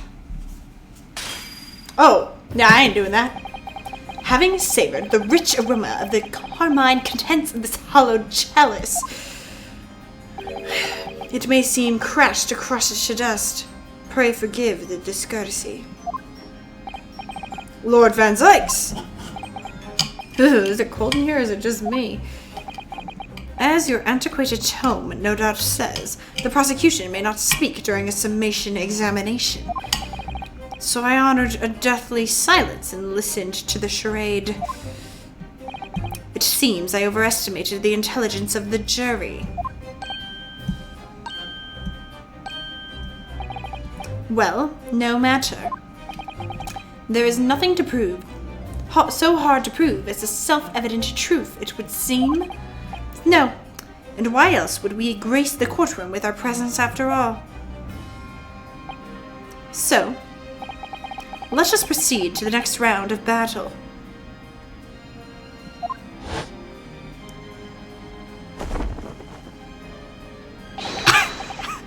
Bring forth the witnesses once more. Let me throw on my jacket, guys. Wah! I'm just kidding. It's cold in here. But that was cool. That was cool. You're still a racist piece of crap, but that was cool. Ah! Witnesses. I trust you learned the summation examination we have just had to endure. Yes, sir, I did, sir. Of course I heard it. Yes, sir, I heard it. You, sir, on the end, the coachman. I believe it's Beppo. Yes, sir. My lord, sir. If it transpires that in your previous testimony, you were attempting to veil the presence of a 5th passenger on your omnibus, you will be found guilty of perjury. You are advised to bear that in mind, sir. Oh, mio Dio. I hereby call you to testify before the court again. You will explain the various misgivings brought to our attention by the defense's summation examination.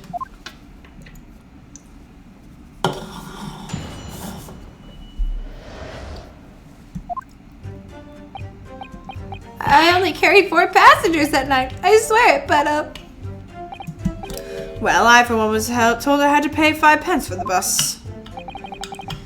He fiddled on the fairy did, and I saw that blood-curdling sight as well. It's all too much. I tell you, I saw McGilded stabbing that man. Everything I said before stands. Oh, yes, he stabbed him. Yes, he did. I think so, yes. You think so? He didn't see the moment of the murder. Make sense of this for me, please. The phantom fifth passenger conjured into existence by my learned Eastern friend never existed. The confusion has arisen from the coachman's sly little cosenage. Beppo, explain yourself. I'm terribly sorry, Guildmaster. The guild's fare is 4 pence across the board. You know that. Am I to understand that you've been overcharging our passengers by a penny a fare? It's so cold, and the last run of the day is always half empty. You have been overcharging people. I'm sorry. You're a disgrace, Beppo. A disgrace. And your selfish actions have brought dishonor on the entire guild. Dishonor on you. Dishonor on your cow. If I may say, sir, I had to pay 10 pence on the bus just last week. What? 4 passengers at 5 pence each is 20 pence. I've done the arithmetic 10 times already, but I just can't make the result come out differently. No, that figures. But there's also the issue with the stabbing. I don't know why they're thinking. What is she hearing that's different? It would appear none of the aforementioned misgivings has already been explained. No, they didn't. The stabbing. We've already had the pleasure of protracted summation examination today. I see you intend to continue the parlor games. Absolutely. His eyes look like they're bugging out of his head, bro.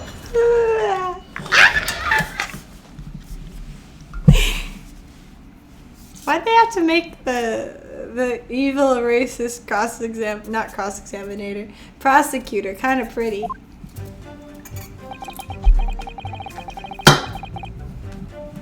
Okay. And then I saw that blood curling tape. Hold it! But how did you see him stabbing him? So you saw the defendant, Mr. McGilded, stabbing the victim, Mr. Mason, who was sitting next to him? That's what I said, isn't it? It was bothering me before, this was. For just a brief moment, he hesitated before answering the question. Anyway, there's only the 2 of them inside the carriage, wasn't there? There's been much talk of a 5th passenger, but as yet, 0 evidence. Then what are we wasting our time for, eh? It's black and white. The man's guilty. Something about Mr. Fairplay's testimony just jars with me. I wish I could work out what it was. Hold it! You think so? Earlier you testified that you saw the moment when the defendant allegedly stabbed the victim, didn't you? Yeah, that's right. You said that the victim was on the floor and described the assailant holding a knife in an ice pick grip.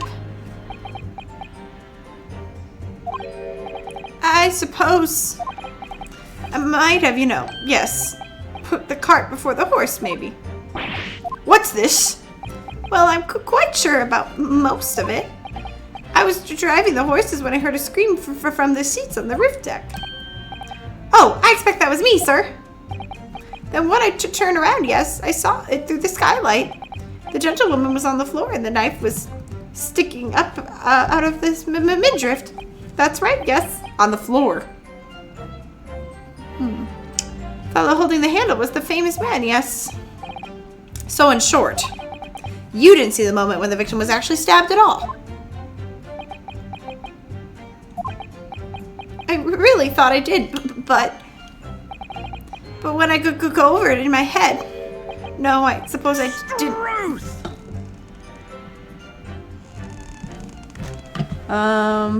Pursue. Excuse me. Excuse me. Yo, you. Do you have something to say about that, Mr. Fairplay? Now you listen to me. I know what you're thinking. He didn't really see the exact moment the fellow was stabbed. What are the chances of that? Eh? Are you asking me or telling me? He's getting flustered. I might be able to extract some information from him if I answer him cleverly. Could he just happen to see the exact moment?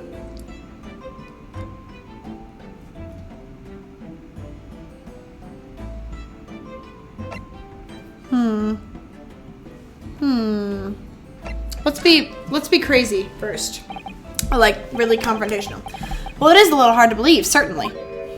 Unless you spend your time peeping through a skylight on top of the omnibus, that is. Peeping? I'm a respectable city banker, I'll have you know. And I know what I saw. I remember it clear as a Ballarat day. It was a grim scene, I don't mind telling you. Thank you, Mr. Fairplay. Oh, excuse me if I was getting a little hot under the collar there, my lord. I would ask you to supplement your testimony with a clear statement about what exactly you saw. Oh, I can't do that, alright? I'll tell you what I saw.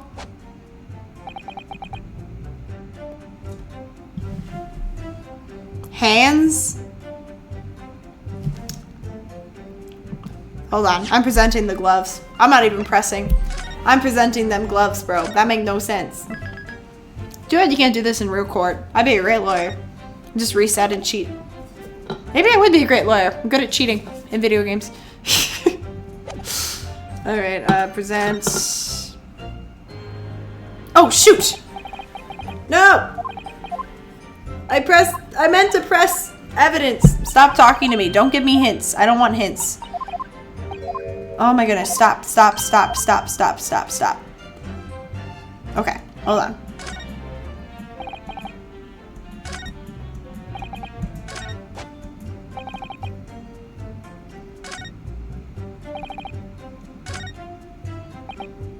There we go. I meant to click present gloves. Objection. Duh. Blood-soaked hands. Well, I meant that soaked might be laying it on a bit thick, but... Anyway, there was definitely blood all over them. Both of them were covered in it. I'm very sorry to disagree, Mr. Fairplay, but that's a little peculiar. What? Here are the gloves worn by the defendant, Mr. McGilded, on the night in question. Ah, yes, right. There certainly does appear to be a sizable dark-colored stain there, but as I'm sure you can clearly see, it's only on the right-hand glove of the glove. In short, Mr. Fairplay, your testimony is inconsistent. Ah! Blasphemy! But no, this can't be right. So you're a liar here then? That's right, you're quite clear about it. You said hook, it's both hands. Mr. Fairplay, if your last statement was a lie, it calls your entire testimony into question. You say you saw the moment the victim was stabbed, but is that really the truth? I never. Shut up. Racist, purple-haired Miles Edgeworth. It was a simple mistake. You can't justify accusing this man of lying. Yes, it wasn't both hands. It was only one. But the fact remains. The victim's blood was on the accused. Objection. No, Mr. Fairplay categorically said that he saw blood all over both hands, which means there's a strong possibility that this witness was deliberately trying to mislead the court. Stupid. Urgh. Why? I'm a city banker, for pity's sake. My word should be the gold standard. I'm a gentleman, not some gutter snipe. Upstanding members of society don't prevaricate. He's claiming to have no reason to lie. That's not really the case. Mr. Naruto, if we had some evidence to explain why he might be lying, it could turn the tide of this trial completely. I have evidence. I do. My lord. Yes, counsel? The defense is ready to present evidence. By Jove, are you sure? Yes, Evidence that will clearly demonstrate why Mr. Fairplay had a reason to lie in his testimony. Gah! Very well. I hereby call the defense to present its evidence.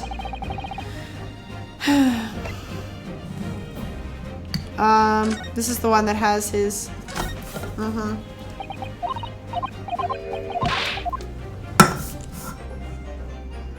It's in here, right?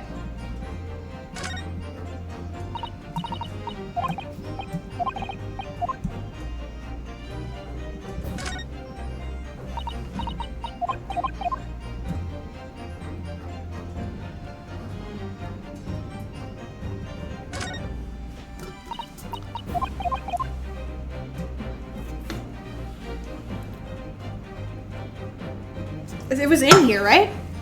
Am I crazy?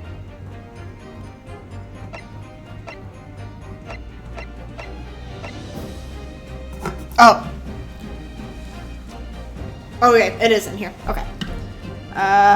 Present. Take that! Take that! This is the list of the debtors who owe money to Mr. McGilded. Yes, a list of innocent victims crippled by the accused extortion. The point is, among the names of these debtors is your name, Mr. Bruce Fairplay. What? Mr. Fairplay, are you certainly indebted financially to the accused? Are you currently? No, well, it's barely worthy of being called a debt. According to this ledger, you owe 20 guineas. Not an inconsiderable sum of money, wouldn't you say? Ugh, well, what of it?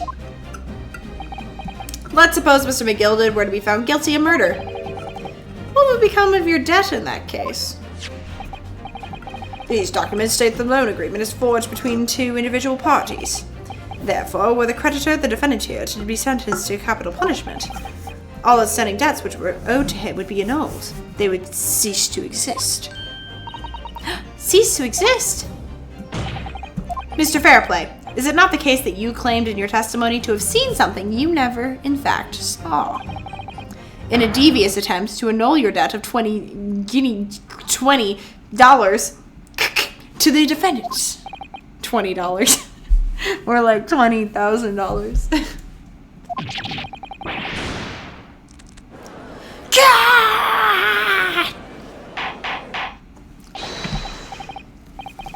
Wandering down. Order! Order! Order! Mr. Bruce Fairplay. Yes, Mr. Law? Let me ask you again, and be aware that your answer may have most serious implications upon your future, sir. Did you or did you not see the precise moment in the time at which the defendant is alleged to have thrust a knife into the victim?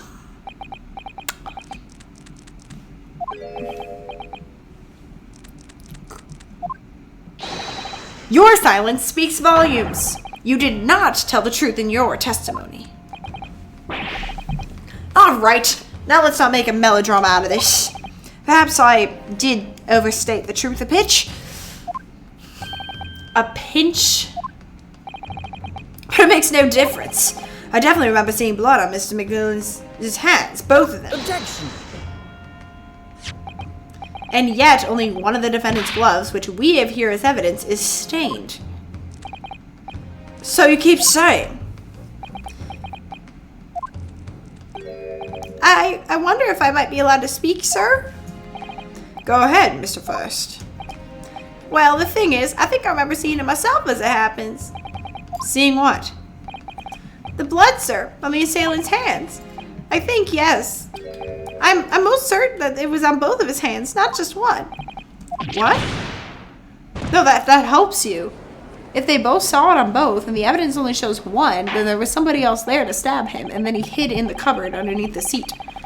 It appears we're going to need further testimony from all your witnesses. This time, I would like to know precisely what you did and what you did not see. Do I make myself perfectly clear? You look like Santa Claus. Miss Nahodo, this is good news. The course of the trial seems to have shifted slightly at last. Yes. I might finally have a chance to turn things around here.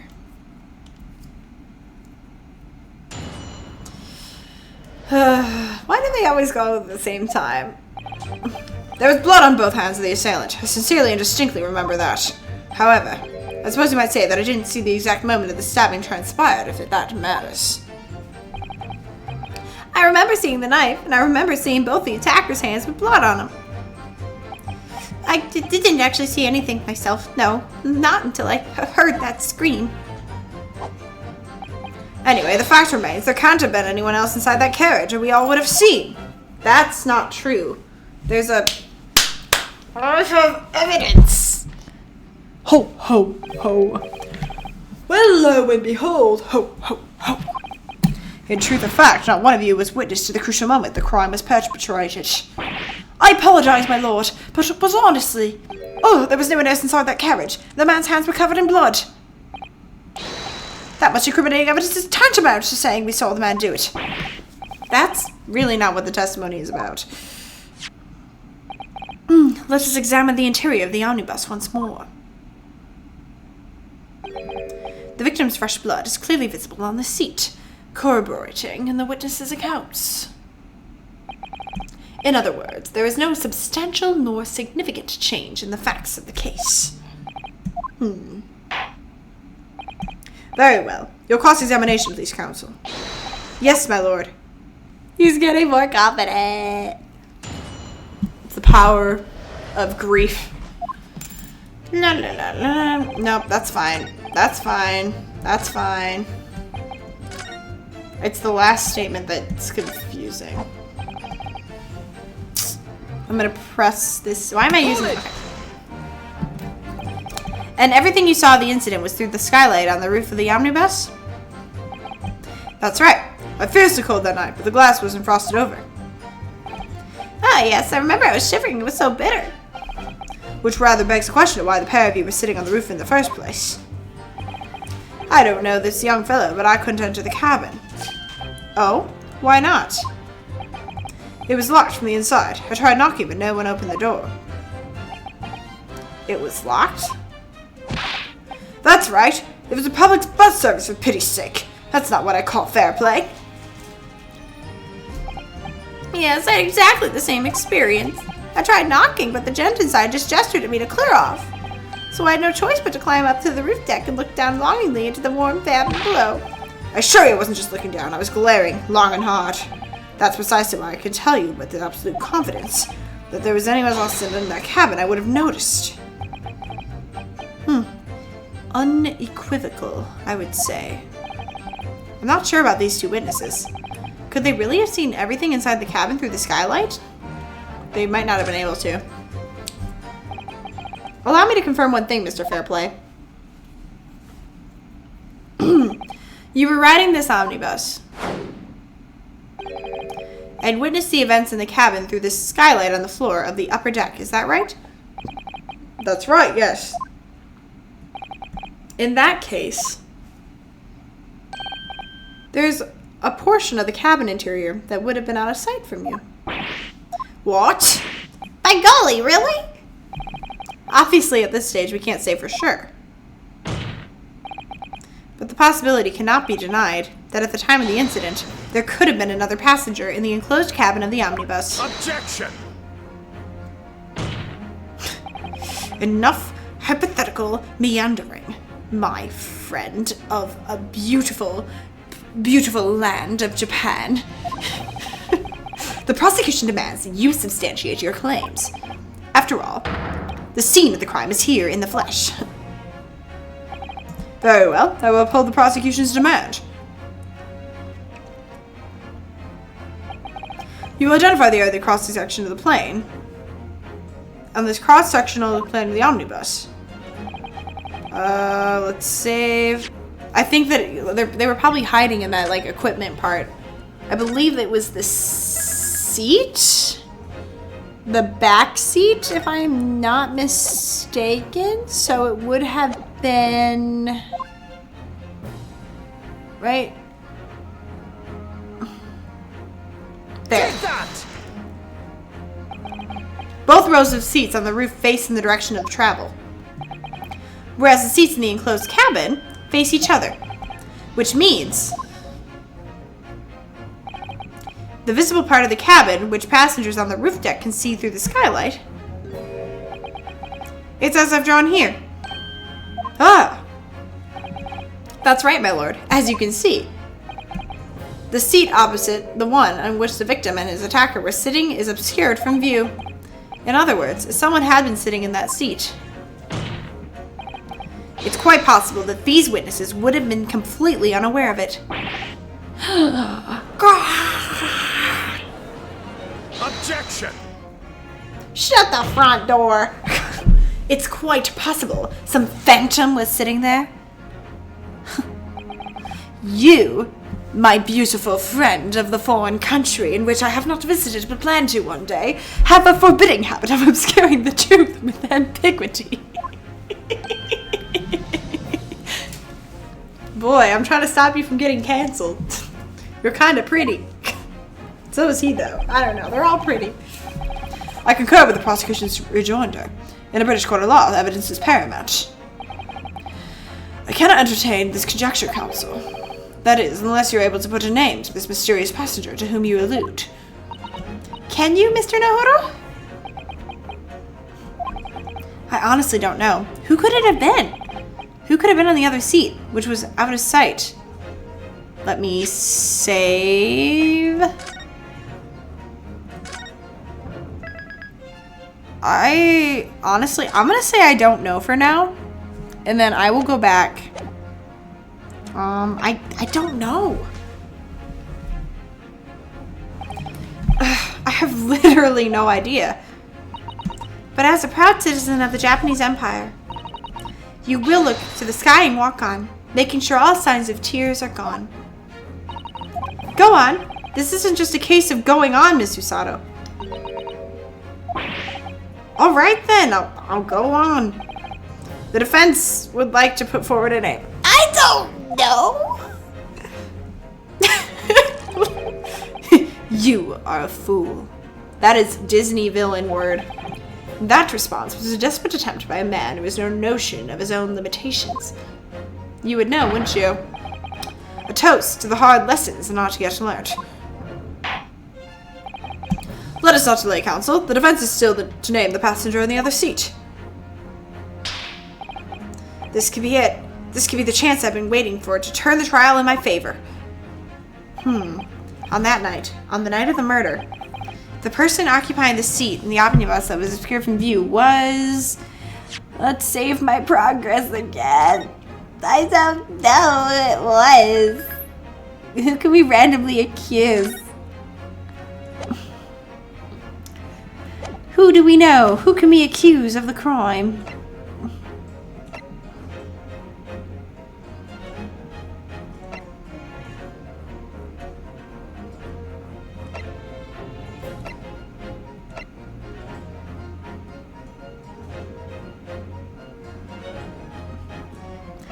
Bro, it's not him. It's not him. Unless he was back there for some reason and then someone else was driving.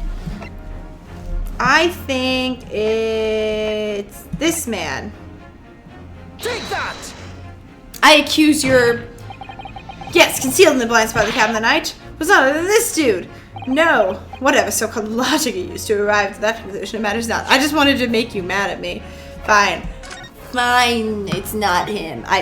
Oh, I'm in part 2? When did I get to part 2? No wonder this has been going on so long. Bro, my Ace Attorney series was so well organized, and this one I just keep going without thinking. It's fine. We're having a good time. Okay, who was there? Maybe it was like one of these people. Let's accuse Beppo. I don't know why I'm accusing Beppo.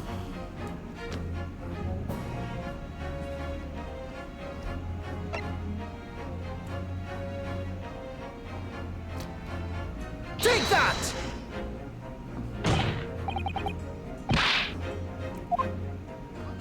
Nope. Who is it? Okay, fine. Fine, I'll go back. What? Who is it? Am I just like... Oh my gosh, I don't know. When did I get to part 2? When did that happen? Whatever. Okay, lady first. Witness in the roof deck. Roof deck. Beppo.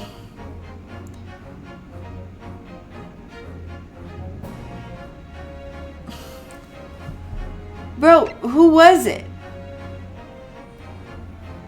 I'll just keep accusing random people. I guess. I don't know. Who is it?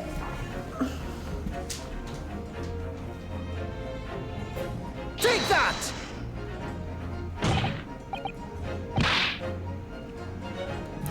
It doesn't make any. None of those make sense to me. Maybe it's like something weird. Like maybe it was like the victim or something. They're being like, oh, the victim's hiding and.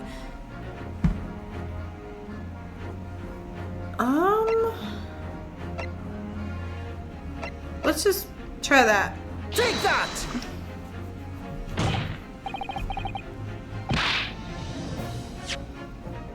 Man, I don't know. Who was it? Who was it? Like, actually.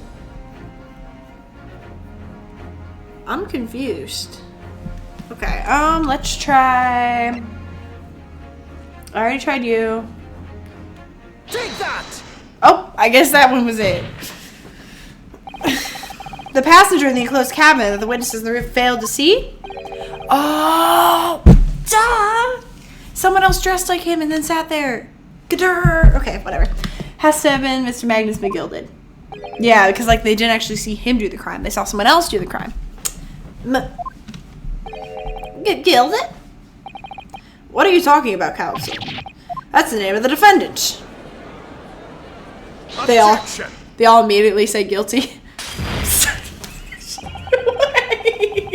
Why are you so abusive of your glasses? Please.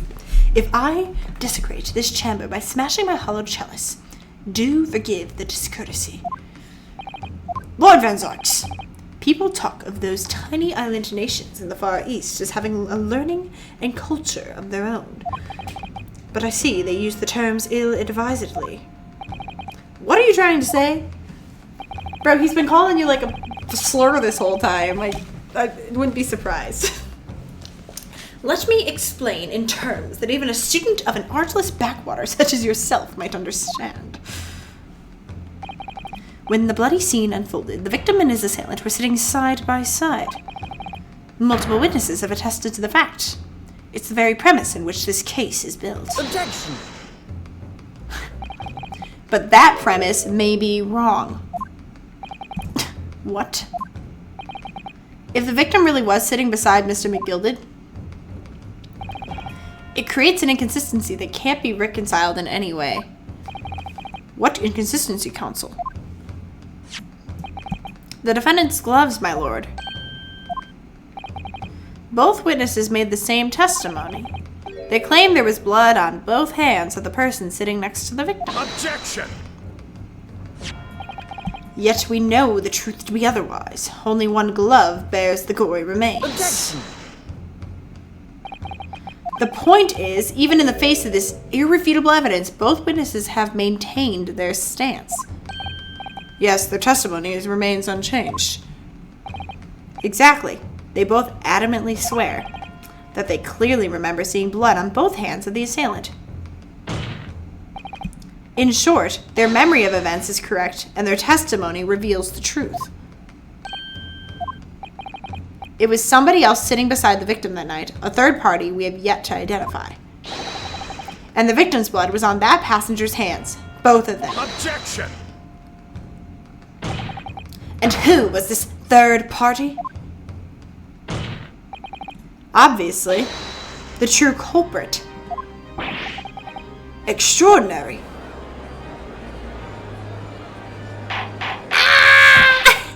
Order! Order! Order! What exactly are you postulating? Objection! The defense's postulation is just that. Nothing more than conjecture. The witnesses have clearly stated that they saw the accused. Objection! But when elaborating on his testimony, Mr. Fairplay said the two of them were wearing hats and I couldn't exactly make out their faces. Yes. The tops of their heads were obscured by the roof. All I could see the rest of them, though. Yes, that's right. Both gents were most certainly hatted. Hatters do tend to notice this thing, sir. And what particular styles of hat did the two gentlemen sport, Mr. First? I'm afraid I don't remember. And you call yourself a hatter?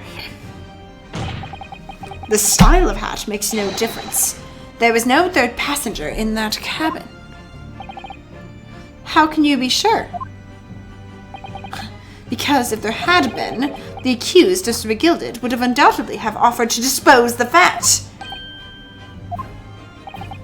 Unless, that is, you are proposing that even more preposterous explanation? An even more preposterous explanation? The accused failed even to notice the presence of the true culprit in the very cabin in which he traveled. I'm so confused. He's right. If there was another person traveling in the enclosed cabin of the omnibus, it's inconceivable that Mr. McGilded would have been unaware of it. Order! There's clearly a simple solution to this problem. Bring the accused, Mr. McGilded, to the stand. Well, what say you, counsel? The prosecution objects, my lord. On what grounds? As a suspect, he will have already made a full statement to the police. But what if there's some reason why he's unable to speak freely?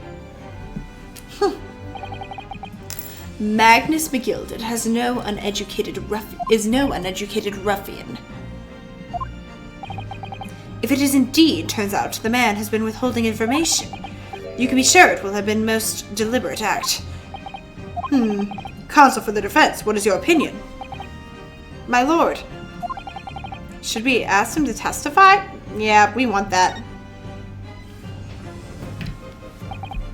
Yes, we need to hear what he has to say in order to find out the truth.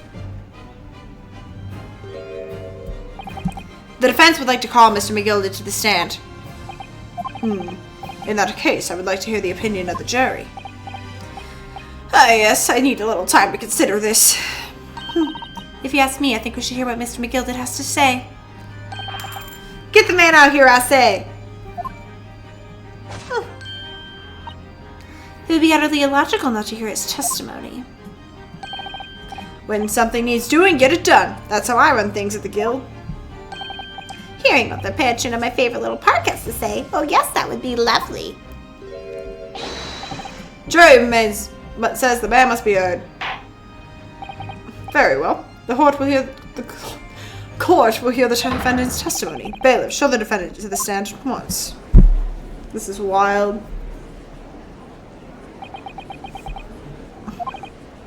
Now, maybe what actually happened that night will finally become clear. Dun, dun, dun, dun. We're gonna keep going, guys. We're gonna finish this up. Let proceedings be resumed. Mr. McGilded, have you been listening to the discourse of the day?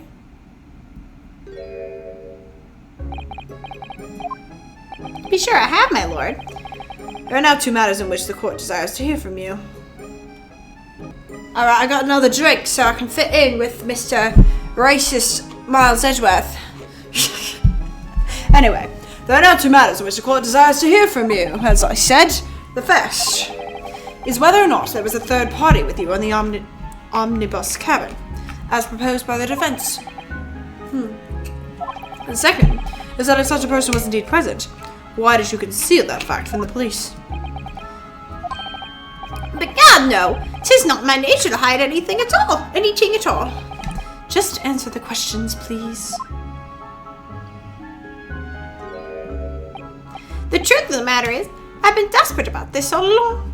Do I tell you all or keep me mouth shut? I don't know how to do your accent. Tell us what?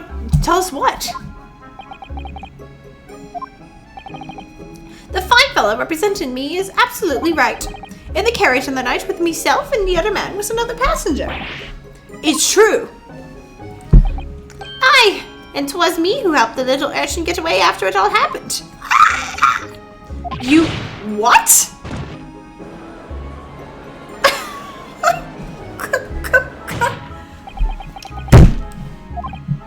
No, Magnus McGilded. That convenient excuse can't save you now. I'm truly sorry, so I am, Lord Van Zyx. Zeke Zax? I'll butcher your name now. I'm sure you'll be wanting to know why I said nothing when I was taken in by the police. I do be having a very good reason, I assure you. Which was? Well, the little child was just in the wrong place at the wrong time.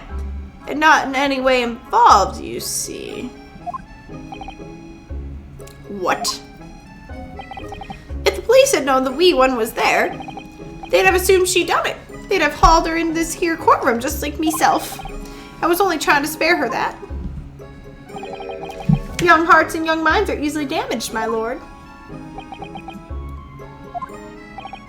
And who was this young child of whom you speak?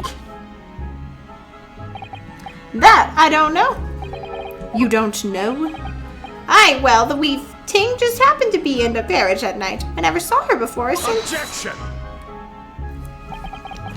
We have absolutely no reason to believe this man. The prosecution calls for the witness's statements to be disregarded by the court. You know, I wouldn't be surprised if the urchin isn't here in this courtroom as we speak, listening to the proceedings. What?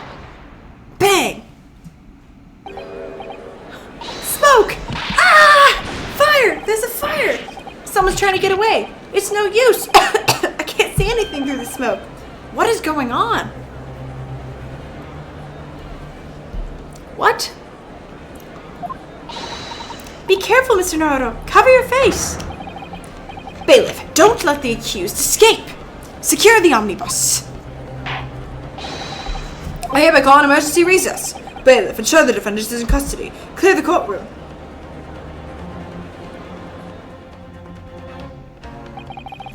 We were hurriedly removed from the smoke-filled courtroom by the bailiff. Amid scenes of chaos as people stumbled over one another in their desperation to flee the chamber. We had no idea what was happening. All we knew was that, for the time being at least, the trial was suspended. Ah! What?